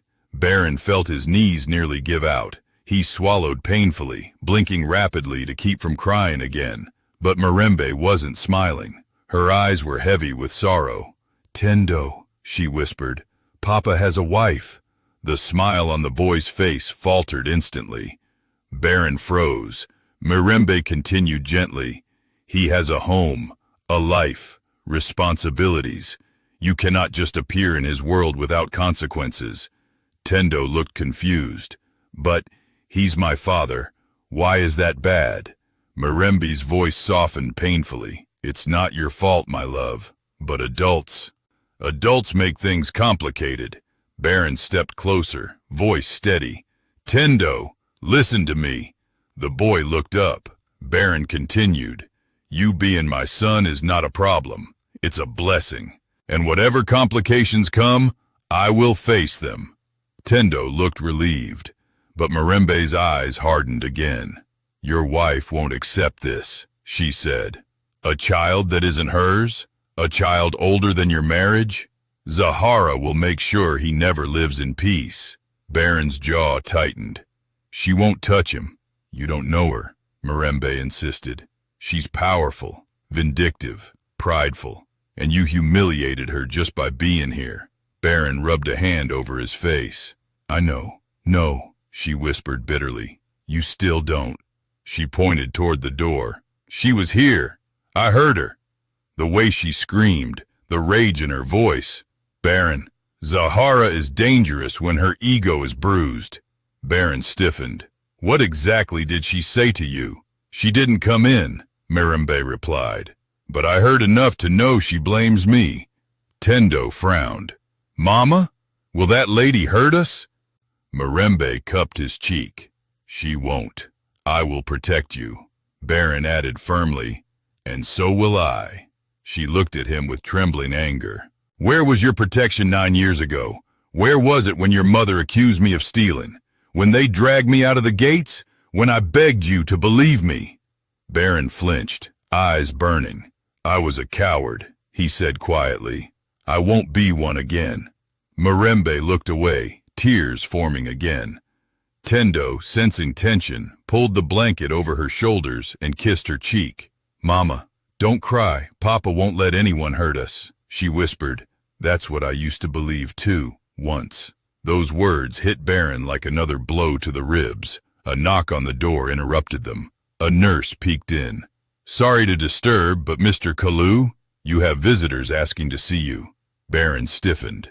Visitors? They say it's urgent. Baron's stomach tightened. He knew exactly who it was, Zahara, and she wouldn't be alone. He turned to the nurse. Tell them to wait. Sir? They tell them to wait. The nurse nodded quickly and slipped out. Baron turned back to Mirembe and Tendo. I need to deal with this. Mirembe's fear surged instantly. Baron, don't leave us alone. He came forward and gently touched her hand. I won't go far. The guard is right outside. No one will come near you. Her trembling eased, barely. Baron knelt in front of Tendo again. I'll be back soon. Stay with Mama, okay? Tendo nodded, though worry clouded his little face. Baron stood, took the envelope, folded it, and slipped it carefully into his coat. Mirembe's voice caught him as he reached the door. Baron. He turned. She whispered, Don't let her see the boy. Please. I beg you. Baron nodded. She won't get past me. Then he stepped into the corridor and closed the door quietly behind him. At the far end, he saw them 3 well-dressed figures. Zahara in the center, her face calm, too calm. To her right, a tall attorney in a gray suit clutched a briefcase. To her left, a woman with icy eyes, one of the most expensive private investigators in the country. And when Zahara saw him, she smiled. It wasn't a warm smile. It was a smile sharpened like a knife. Baron, she purred, shall we talk about your little secret? Baron's jaw clenched.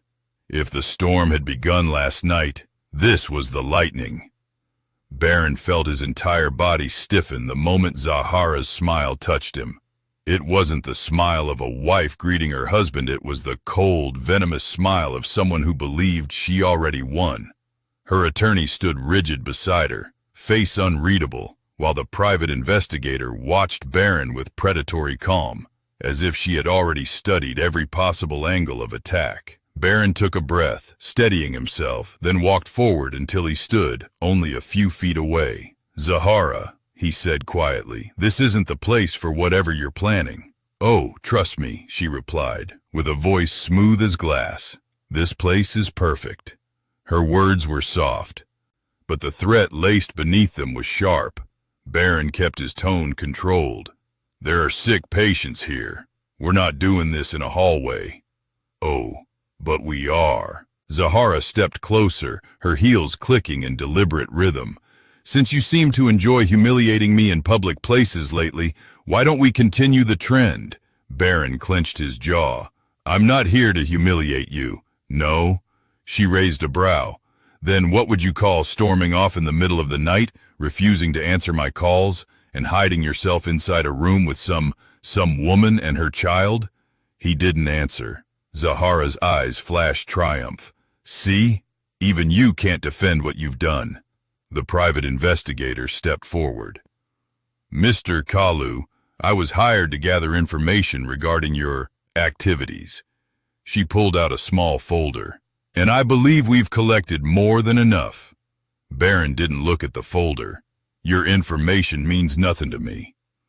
Oh, it will, Zahara murmured. Very soon. Baron exhaled sharply. Zahara, listen. No. She snapped. You will listen. Her voice lowered, but the fury in it sent a chill through the air. I built a life with you. I stood by your side through scandals, business wars, and the vultures who circled our marriage hoping it would fail.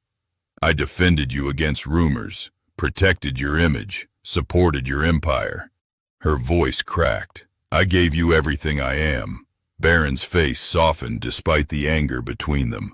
Zahara, I never asked you to.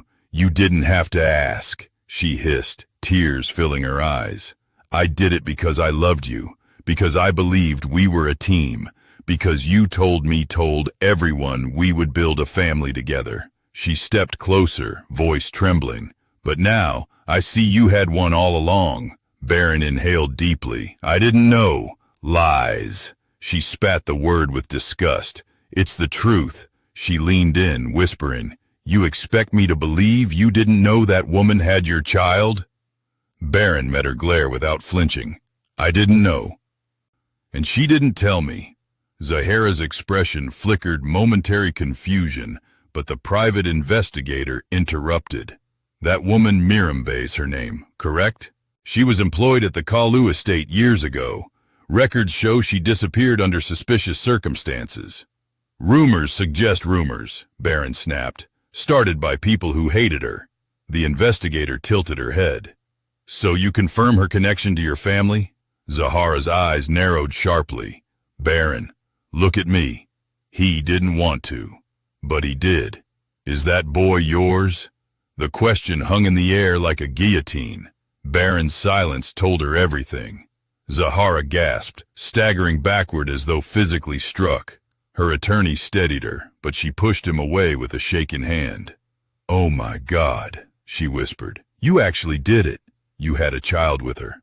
Before me. Baron forced himself to speak. Zahara, this happened long before you and I met. You think that helps? She asked, voice shrill. You think it matters when you betrayed me? Baron's eyes hardened. I didn't betray you. Not then. Not now. You fathered a child behind my back. I didn't know, he roared, louder than he meant to. Nurses turned to look. Patients peeked from their rooms. Zahara's lips curled. And what now? You intend to claim him? Baron's voice softened but didn't waver. He's my son. I won't deny him. That was the breaking point. Zahara's composure shattered.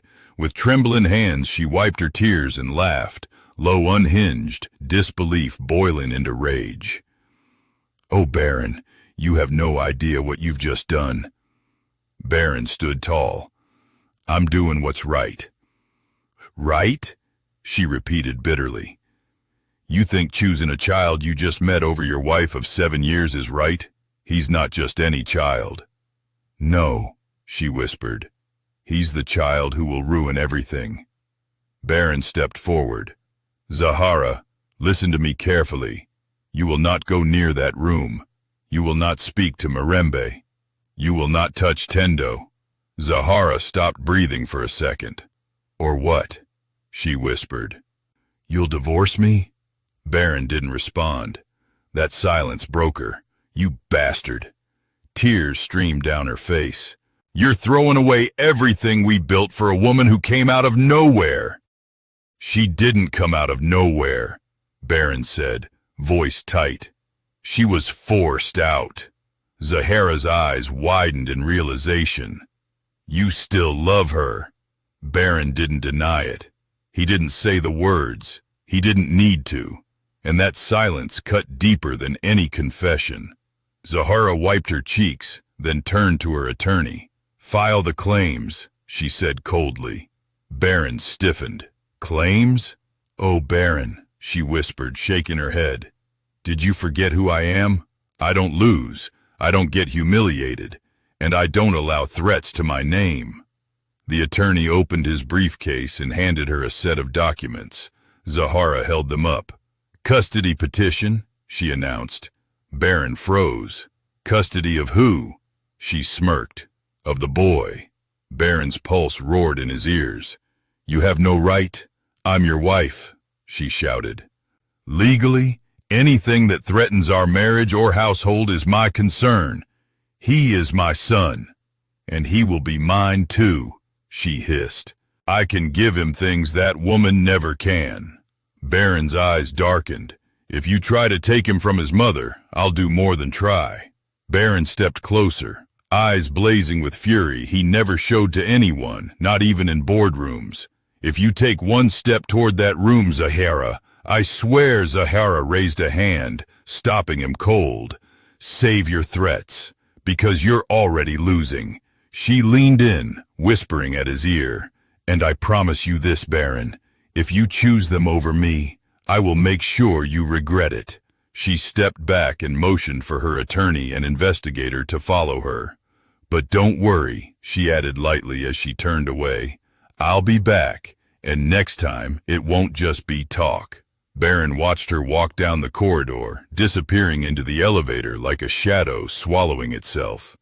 The moment she was gone, Baron ran a hand through his hair, exhaling sharply. His entire body trembled, not from fear for himself, but for the two people behind the closed door. When he turned, the guard approached him nervously. Sir, is everything okay? Baron looked at the door to Mirembe's room. No, he whispered. Everything is not okay. He rested his hand on the door handle. And it's about to get much worse.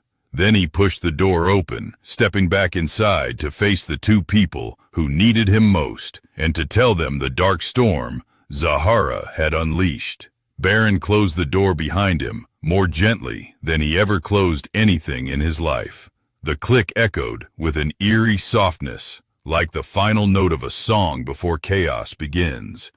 Inside the hospital room, Mirembe sat tense, her shoulders stiff, her eyes swollen from earlier tears. Tendo sat beside her, clutching the blanket around him. The moment Baron re-entered, the boy's face brightened slightly, but Mirembe's eyes hardened instantly, reading the storm in Baron's expression.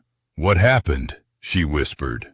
Baron didn't answer right away. He dragged a chair closer, sitting in front of them, as though preparing to deliver a verdict that could break everyone inside the room. For a moment, he simply looked at Tendo the boy, whose small body curled protectively against his mother's side. This child, innocent of everything happening around him, had no idea the war that had just begun. What did she do, Baron? Mirembe pressed, voice shaking. He exhaled slowly. She filed a custody petition. Tendo frowned, confused. Cuss? Toady? Mirembe's face drained of color. No, no.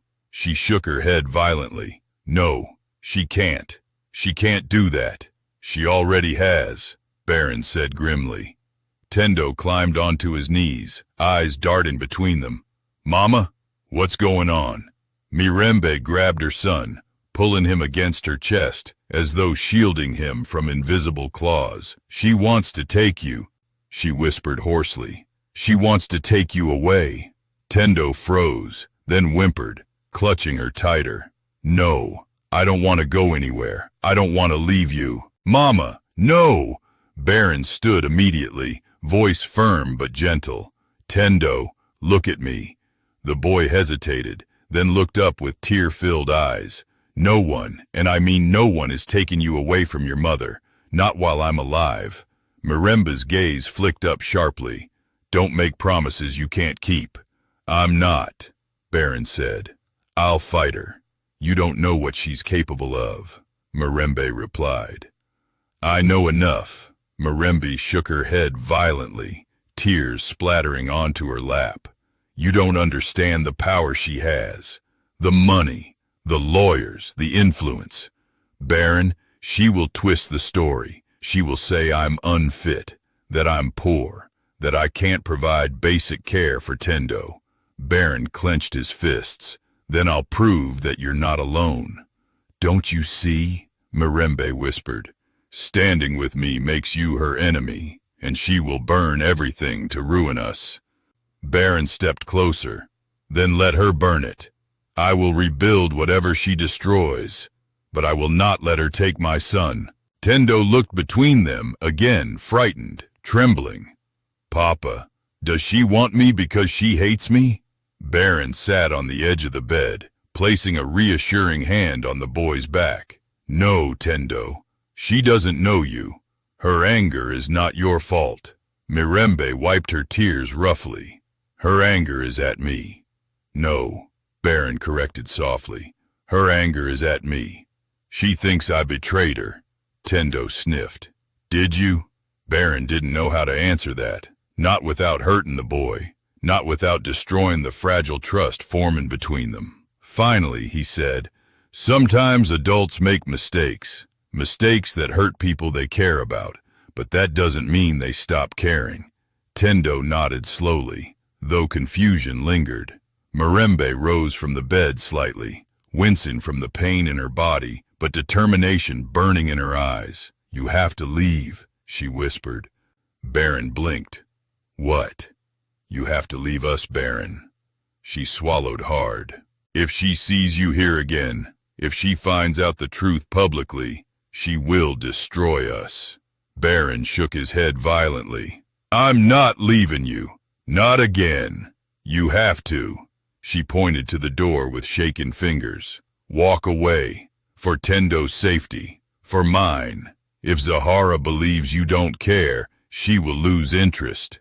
Baron stared at her with disbelief and heartbreak. You really think I can walk out that door and pretend none of this exists?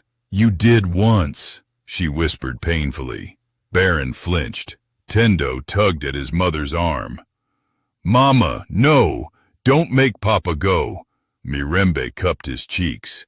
Baby, listen to me. I'm doing this so she doesn't take you from me. Baron stepped forward, voice trembling with anger and pain. Mirembe, please, don't ask me to abandon him. You won't be abandoning him. Her voice shook. You'll be saving him. Baron shook his head. No, absolutely not. Baron, please. She swallowed. I can handle anything except losing my child. Do you know what it feels like to wake up every day scared someone will take him away? To have nightmares of him being dragged from me? I lived that fear in your mother's house, and I will never go through it again. Baron clenched his jaw, heart cracking open again. Mirembe's voice softened, becoming almost a whimper. Just walk away. Let Zahara calm down. When everything settles, we can decide what to do. But right now, you staying here puts a target on Tendo's back. Tendo clutched Baron's arm in panic. Papa, don't go, please. Baron felt his heart break cleanly. I'm not going, son. Mirembe shook her head, crying openly now. Baron, don't make this harder. She will take him, and I don't have the strength to fight her in court. Then I'll fight for you, Baron said. Mirembe's voice rose. You can't fight for me without destroying us. Their voices had escalated, and Tendo covered his ears, shaking in fear. Baron immediately softened. Tendo, I'm sorry. Come here. The boy crawled into his lap, burying his face into his father's chest. Sobbing, Baron held him, pressing a kiss to the boy's head. Mama's trying to protect you, he murmured into Tendo's hair. And I'm trying to protect you too. Mirembe collapsed into the chair beside the bed, her body shaking uncontrollably as tears streamed down. Baron finally spoke in a gentler tone, addressing her. Mirembe, you are not alone anymore. I promise you, I will not let her take Tendo. Even if it costs me everything. Everything, she whispered bitterly. Baron, Zahara will take your company, your reputation. She will turn the world against you, then let the world turn. Mirembe stared at him, stunned. No empire is worth more than my son, Baron said. His voice carried a quiet power she had never heard before. But before she could respond, a knock came at the door. All three froze. The guard whispered through the crack. Sir, we have a problem. Baron's blood ran cold. What now? The guard swallowed. Reporters, sir. A lot of them. Someone tipped them off. They're outside the hospital. Baron shot to his feet. Zahara. Mirembe's hand flew to her chest. No, no, no. Not the media. They'll expose Tendo. They'll expose everything. Tendo began to shake violently. Papa, am I in trouble? Did I do something wrong? Baron scooped him into his arms. No, son. None of this is your fault. But Mirembe saw something in Baron's eyes, a darkness she sensed even before he spoke. Whatever happens now, Baron whispered, we face it together. Mirembe shook her head. Baron, the media will tear us apart. He turned to the guard. Get the car ready. Back entrance. Yes, sir. Mirembe stood painfully, gripping the bedside rail for support. Where are you taking us? Somewhere safe, Baron said. Somewhere she can't reach you. Before she could argue, a sudden loud noise erupted from the hallway, shouting, camera shutters clicking, frantic voices calling Baron's name. Reporters had breached the hospital doors. Baron's eyes widened. We need to move. Now. Tendo cried out in fear. Mirembe grabbed him from Baron's arms, clutching him tightly. Baron looked at them, his newly found family, caught in the vortex of a war none of them deserved. And he made a decision, the kind of decision that would change everything. Follow me, he said. And for once, Mirembe did not argue. Chaos seeped under the hospital doors like smoke-muffled shouts, the snapping of aggressive camera shutters, the rush of footsteps as reporters pushed their way through the corridors. The noise grew louder with every second, pressing against the sterile walls like a wave threatening to burst through.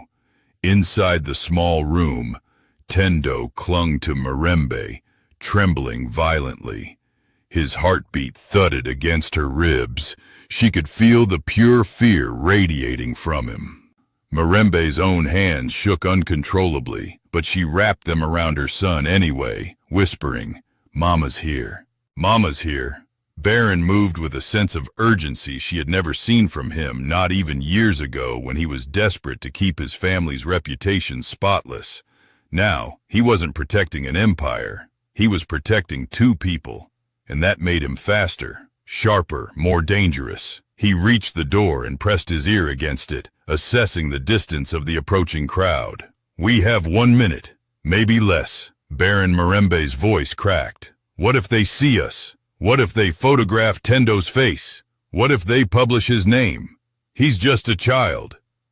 They won't, Baron said, though his tone betrayed how uncertain even he was. I'll get you both out. Tendo whimpered. Papa, are the bad people coming? No, Baron said, kneeling quickly in front of him. There are no bad people coming for you, son. They're just loud and nosy. They want to bother Papa. Not you. Tendo's voice quivered. But I'm scared. Baron placed both hands on the boy's shoulders. I know, but you're not alone. I'm here. Mama's here. And we're not going anywhere without you. Tendo nodded, tears streaking down his cheeks. Baron stood up, turned to Mirembe. You can walk? Mirembe steadied herself against the bed, breathing shallowly. Barely. He hesitated for 1 second. Then, without asking permission, he scooped her into his arms, one arm beneath her legs, the other supporting her back. She gasped in shock, instinctively gripping his shoulders. Baron, put me down, she whispered urgently. I can walk. No time, he said firmly. You're weak. The crowd will push, and I'm not risking you collapsing. Before she could protest, Tendo grabbed his mother's hand where it rested against Baron's shoulder and whispered, Mama, please, let him. She exhaled, defeated. Baron looked at the little boy. Stay close to me. Hold my coat and don't let go. Tendo nodded shakily, gripping the hem of Baron's expensive suit jacket with both hands. Baron opened the door. The noise immediately crescendoed, shouting down the hall, journalists calling his name, cameras flashing like lightning. The guard was waiting right outside. Surback entrance is clear, but the hallway leading there is filling fast. I'll hold them as long as I can. Baron nodded. Lead us. They began moving. Baron moved quickly but carefully, adjusting his hold on Mirembe as she winced at every jolt. Tendo stayed glued to his side, small legs struggling to keep up. His grip on Baron's coat trembled with fear. The closer they got to the exit, the louder the noise behind them grew.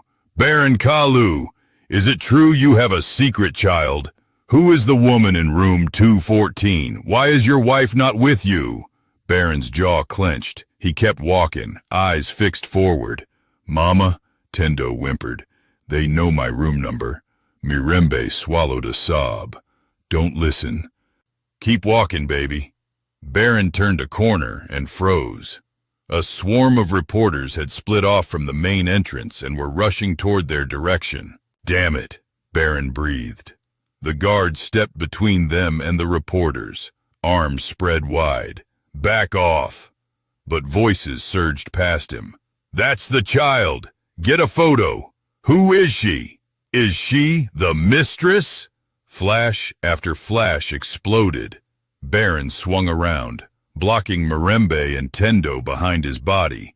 He lifted a hand to shield their faces, barking to the guard, "Move them back!" He took a step backward, tightening his grip on Mirembe. Another flash exploded inches from Tendo's face.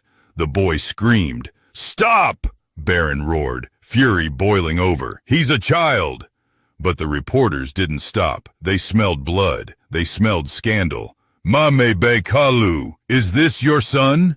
Baron nearly lunged at them. "Her name is not Mirembe, Baron. Are you admitting paternity?" The guard shoved cameras away. "Move! Back entrance left!"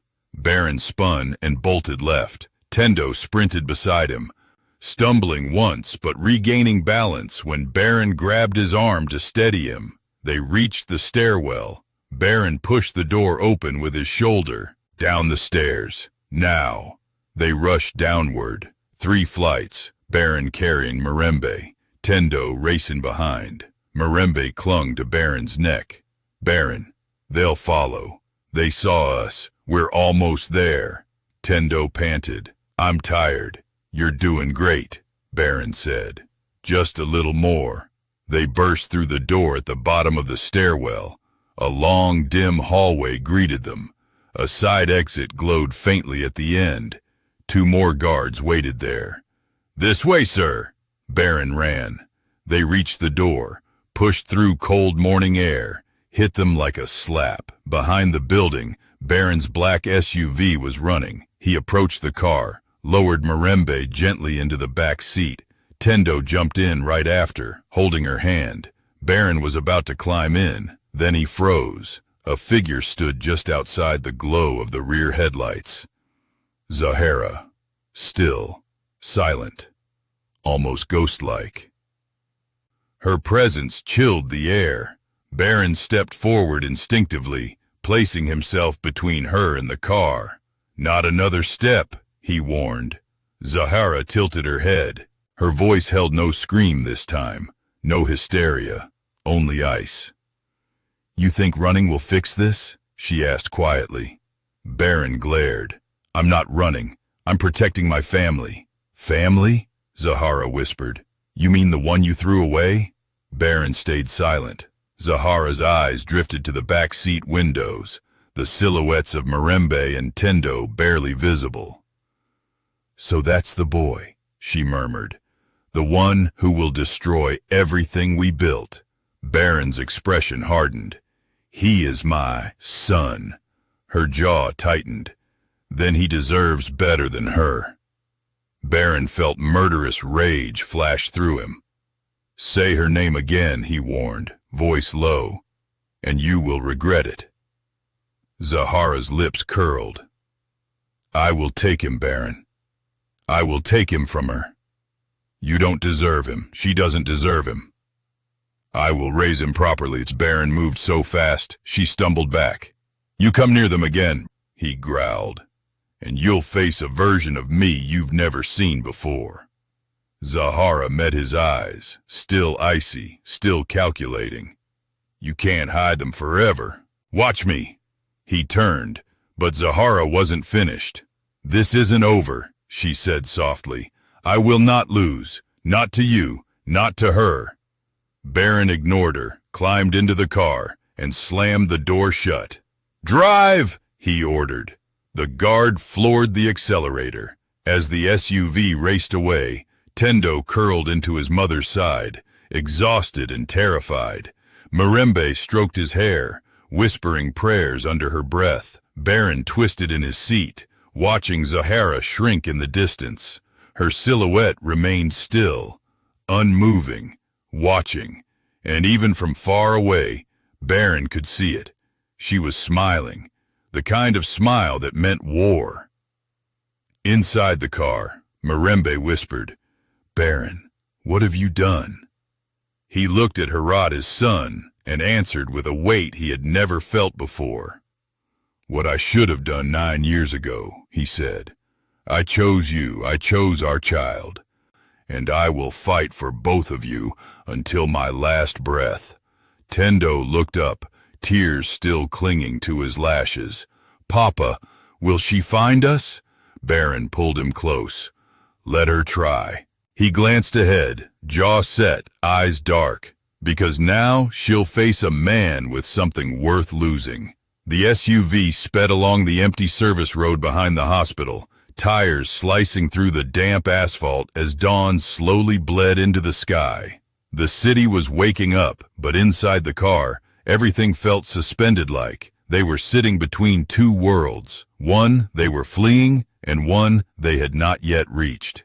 In the back seat, Mirembe held Tendo tightly, her arms wrapped around him, as though she expected the world to tear him away at any moment. Her breath was uneven, every inhale a tremor of fear, every exhale a silent prayer. Tendo, exhausted from terror and running, finally rested his head on her lap. Though sleep refused to claim him fully, his eyes flickered open every few seconds, searching the car windows for the shadow of pursuers. Baron, sitting in the passenger seat, looked back at them repeatedly, unable to help himself. He watched the boy, his son, and the woman he once failed. Every glance twisted something inside him. He had spent years fighting for deals, for power, for respect, but none of it had ever made him feel like this raw mix of fear, rage, purpose, and regret. He reached back and gently rested a hand on Tendo's knee. "Are you okay, son?" Tendo nodded faintly, though his voice trembled. "Papa, where are we going?" Baron hesitated. "Somewhere safe. Is it far?" "No," Baron said softly. "Not far." He didn't say the truth, that nowhere felt truly safe anymore. Not with Zahara unleashed, not with her pride wounded, her resources vast, her fury sharpened by betrayal. Mirembe swallowed hard. "Baron, where exactly is safe?" Her voice cracked at the final word. "A private property," Baron replied. "One no one knows about, not even Zahara." Mirembe frowned. "You have another house?" "Not a house," Baron said quietly. "A retreat, on the outskirts. I built it years ago, before I married Zahara. I never took her there." Mirembe's eyes widened, as if realizing what he meant behind the words. "Why?" she whispered. Baron looked out the window, voice low. "Because it was supposed to be for someone else." Her breath caught. "Mirembe, it was meant for you." The air thickened. Tendo's head lifted slightly. "Mama, what does he mean?" Mirembe hugged him gently. "Nothing, baby. Adults are talking." Baron faced her directly now, eyes stripped of all armor. "I planned to take you away from the mansion that night. I was going to choose you. But when you disappeared, I thought you didn't want anything to do with me. I thought you left by choice." Mirembe shivered, memories flooding back, memories she had buried under years of pain. That night, she whispered, "I waited for you." Baron's breath stopped. Her voice trembled. "You said you would talk to your mother. You said you would defend me. I waited near the gate, hours, and then she came, with security. They dragged me inside and searched my things. They found a necklace in my baguette she must have planted there. Baron closed his eyes, hands trembling with fury. She accused me of stealing, called me filth, ordered the guards to beat me if I didn't confess. And you were nowhere. Baron's jaw clenched so hard it hurt. I never knew. She told me you ran away before I could stop her. Mirembe stared at him, pain thick in her gaze. I didn't run. I crawled away in the early morning, barely able to stand. Tendo stiffened, horror twisting his little face. Mama, they hurt you? Mirembe forced a small smile. It's in the past. Tendo's eyes filled with fierce tears. I hate them. Mirembe cupped his face. No, baby, we don't hate. We survive. Baron leaned forward, voice breaking. I should have fought for you. I should have protected you. I should have stopped, Mirembe whispered, closing her eyes tightly. Stop before I break even more. Baron swallowed his grief. The car continued in silence until the guard spoke from the driver's seat. Sir, we might have a problem. Baron stiffened instantly. What? There's a black sedan following us. Mirembe's heart dropped. Zahara? Too early to tell, the guard said, but it caught up fast. Baron turned in his seat, trying to glance through the rear window. A sleek black car followed several yards behind, keeping its distance but staying steady. Speed up, Baron ordered. The SUV accelerated. The sedan matched. Tendo gasped and crawled into Baron's lap, clinging to him. Papa, are they coming? No, Baron said firmly, though his voice trembled with restrained fury. They won't reach you. Mirembe's voice shook. Baron, you promised she wouldn't find us. I'm keeping that promise, he answered darkly. But inside, dread spread like venom. The guard veered off the main road into a narrower, tree-lined lane. I'll try to lose them. Baron placed Tendo back in the seat and buckled him in firmly. Keep your head down, son. The boy obeyed, burying his face into his mother's side. Mirembe wrapped her arms around him. It's okay. Mama's here. The SUV twisted sharply around a bend. The sedan followed. Baron's phone buzzed. A message from Zahara. Keep running, Baron. I'll always be one step behind you. He cursed under his breath. Another message came instantly. If you don't return my husband to me, I will take what belongs to him. The boy. Baron's vision went red. He typed back without breathing. You will never touch him. Zahara responded in seconds. Watch me. The guard's voice cut in. Hold on, sir. I'm diverting to the old industrial road. The SUV roared down a cracked, abandoned stretch of pavement lined with rusted warehouses. Baron looked back again.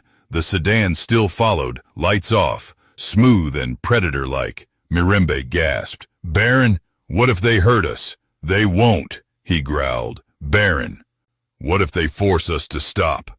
They won't. What if they take Tendo? They won't.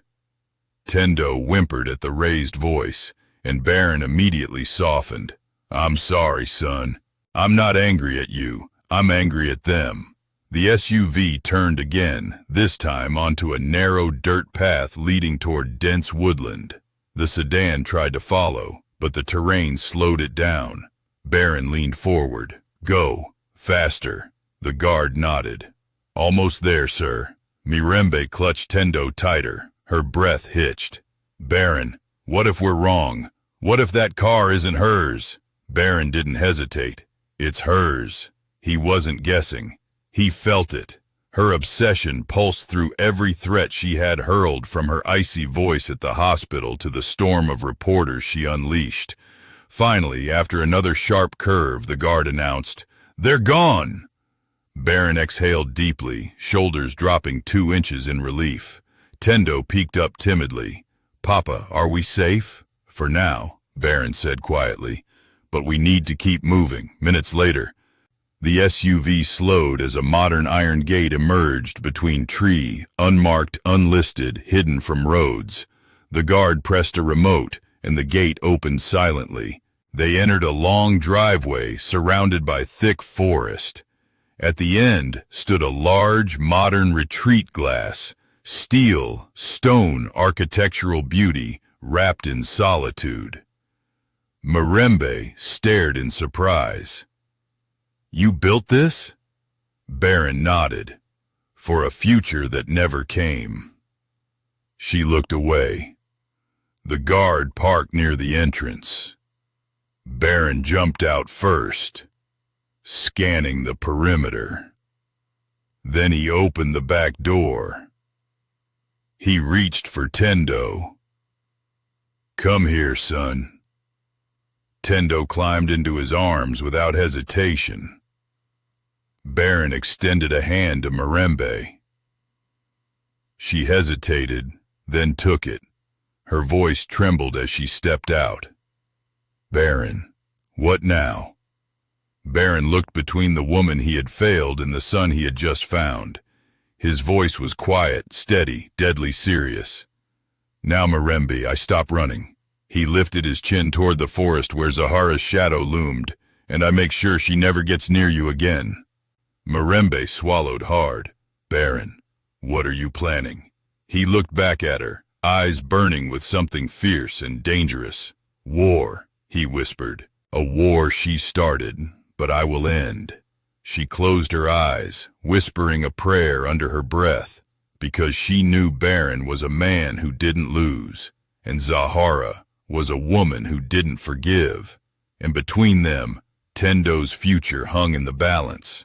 The retreat was silent, surrounded by towering trees, morning mist drifting low over the ground like wandering spirits. The moment the SUV doors shut behind them, it felt as though the world outside had paused. No reporters, no flashing cameras, no Zahara's cold eyes lurking just out of sight.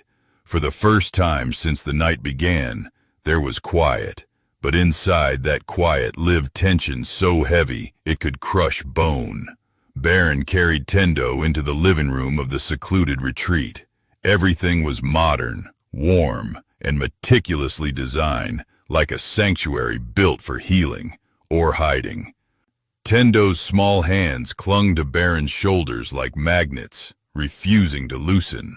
Mirembe followed slowly, one hand pressed against the wall for support. Her body was still weak, and her spirit even weaker. The weight of the last 24 hours hung over her like a storm cloud ready to burst. Baron guided them to a wide couch near the fireplace. Tendo curled into his mother's lap immediately, and she held him close, kissing the top of his head.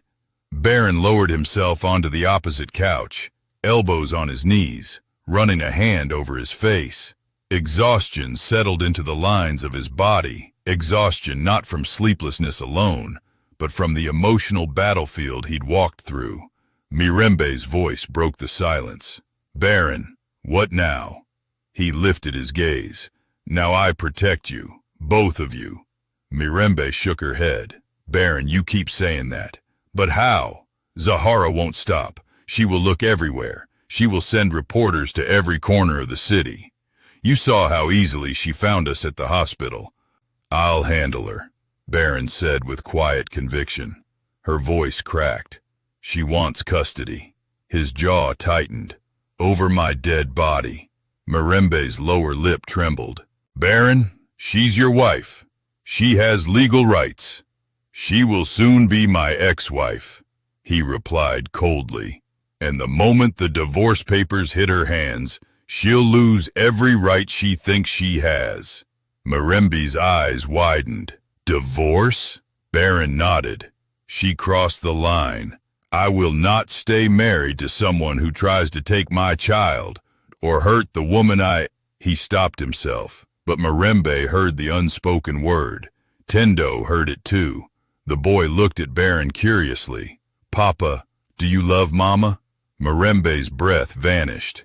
Baron's heart dropped into his stomach. He glanced at her, the woman he once loved deeply, the woman he never stopped loving entirely, though he tried hard to bury it under years of ambition and choices. He faced his son again. "I do," he said softly. Mirembe's eyes filled instantly, her chest rising and falling unevenly. but she shook her head. Don't say things you don't mean. Not now. Not when everything is chaos. Baron rose and walked slowly toward her, stopping only when he stood at arm's length. Mirembe, he said gently, I loved you then. I never stopped caring. And when I saw you last night in that floor, dying, I felt something in me break, something I didn't even realize I still carried. She looked away. Baron crouched down in front of her. I don't say this to confuse you or to force anything, but you deserve the truth too. A tear slid down Mirembe's cheek. Tendo looked between them with wide eyes. Mama, why are you crying again? She stroked his cheek. Because grown-up feelings are complicated, my darling. Baron reached out, lightly touching Tendo's little hand. You don't need to worry about any of that now. What matters is you're safe. Tendo snuggled into his mother. I just want us all together. The simplicity of the boy's wish stabbed through both adults' hearts. Mirembe closed her eyes tightly. Baron, safety is an illusion. Zahara will find us. You know she will. Then let her, Baron said. I'm done running. No, Mirembe snapped, her voice suddenly fierce.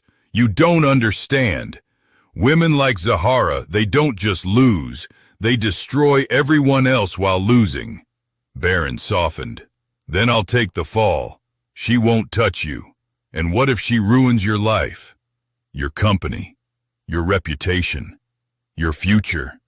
Mirembe asked desperately. Baron shook his head. None of that matters anymore. Yes, it does, she cried. Because if she ruins you, she will blame us. And the whole world will blame us too. Baron took a slow breath, then spoke firmly. I have a plan. Mirembe blinked. What plan?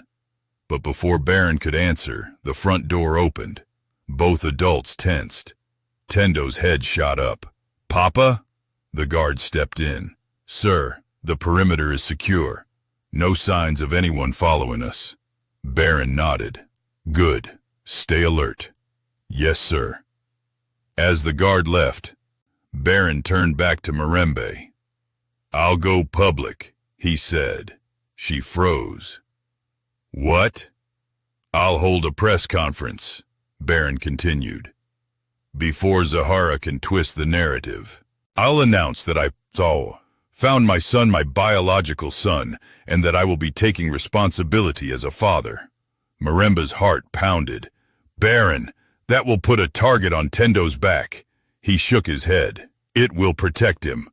Once the world knows he's mine, no one can quietly take him. Not Zahara, not social workers bought by her influence, not media vultures. The world will watch her every move. He paused, and she hates being watched. Mirembe stared at him, trembling. Baron, I don't want Tendo becoming a spectacle. He won't, Baron promised gently. I'll shield him. I'll control the narrative. I'll keep his image private. But the world will know he exists, so Zahara can't pretend he doesn't. Tendo whispered, Papa, what's a press con? Con France. Baron smiled, ruffling his hair. It's when Papa talks to a lot of annoying people, so they stop talking nonsense. Tendo giggled weakly, but Mirembe shook her head. I don't want more noise. I don't want more eyes. I just want peace. Baron placed a hand over his heart. Peace won't come by hiding anymore. Peace will come by standing. She looked at him long and hard. Baron met her gaze without flinching. Mirembe, I will not leave again. Not you. Not our son. Let me fight. Her lips trembled. And finally, she whispered, I'm tired of fighting alone. Baron closed his eyes briefly, relief washing through him like warm light. He reached for her hand. She didn't pull away. Tendo watched them with a small smile, leaning into his mother. After a long silence, Baron spoke again. There's one more thing. Mirembe tensed. What now? He gently squeezed her fingers. I want you both to stay here. Not just tonight. For as long as you need. Mirembe's eyebrows lifted. "Baron, this place is too much, too big, too expensive. We don't belong here. This place was built for you," Baron answered quietly. "And for the family I once hoped we would be." The room fell into stunned silence. Baron added, "You don't have to accept anything else. Not my feelings, not my home, not even my presence. But let me do this for Tendo, if not for you." Mirembe's gaze softened. "Baron, he needs stability, not chaos." "Then let me build stability," Baron said, "day by day." Suddenly Tendo tugged her sleeve. "Mama, can Papa stay with us, just a little?" She looked at her boy, her everything, the child she raised alone through hunger, storms, illness, and fear. And then she looked at the man who fathered him, the man who had changed overnight from a ghost to a force. A long breath escaped her. "Yes," she whispered. Baron blinked. "Yes?" She nodded slowly. "Stay." It was one word, but it felt like forgiveness beginning to take root. Tendo smiled so wide it lit the room. Baron's chest tightened with emotion. He sat beside them. Mirembe leaned back carefully, exhaustion finally overwhelming her. Her head lowered slightly until it gently rested on Baron's shoulder. She stiffened at first, but when he stayed perfectly still, when he didn't push, when he didn't take advantage, she relaxed, just a little. Tendo curled against both of them, eyes finally drifting closed. The three of them breathed together, a rhythm that felt like the beginning of something real. Not perfect, not easy, but real. Baron looked down at them, his son sleeping, Mirembe leaning against him, and he felt something he had not felt in nearly a decade. Home. Outside, the forest whispered. Inside, three broken hearts began to heal. Slowly, quietly, together. Life teaches us that the past can return without warning, sometimes to break us, sometimes to mend us. Baron, Mirembe, and little Tendo remind us that love, truth, and responsibility carry a weight heavier than wealth or pride. When we run from our mistakes, they grow into shadows that chase us. But when we face them with honesty, courage, and humility, healing becomes possible, even after years of silence. This story is a reminder that families are not defined by perfection, but by the strength to forgive and begin again. No matter how shattered life becomes, the heart can still rebuild if we choose compassion over fear. Before you go, tell me where you're watching from and what time it is for you right now. And if you enjoy powerful African cinematic tales like this, please consider subscribing so you never miss the next story.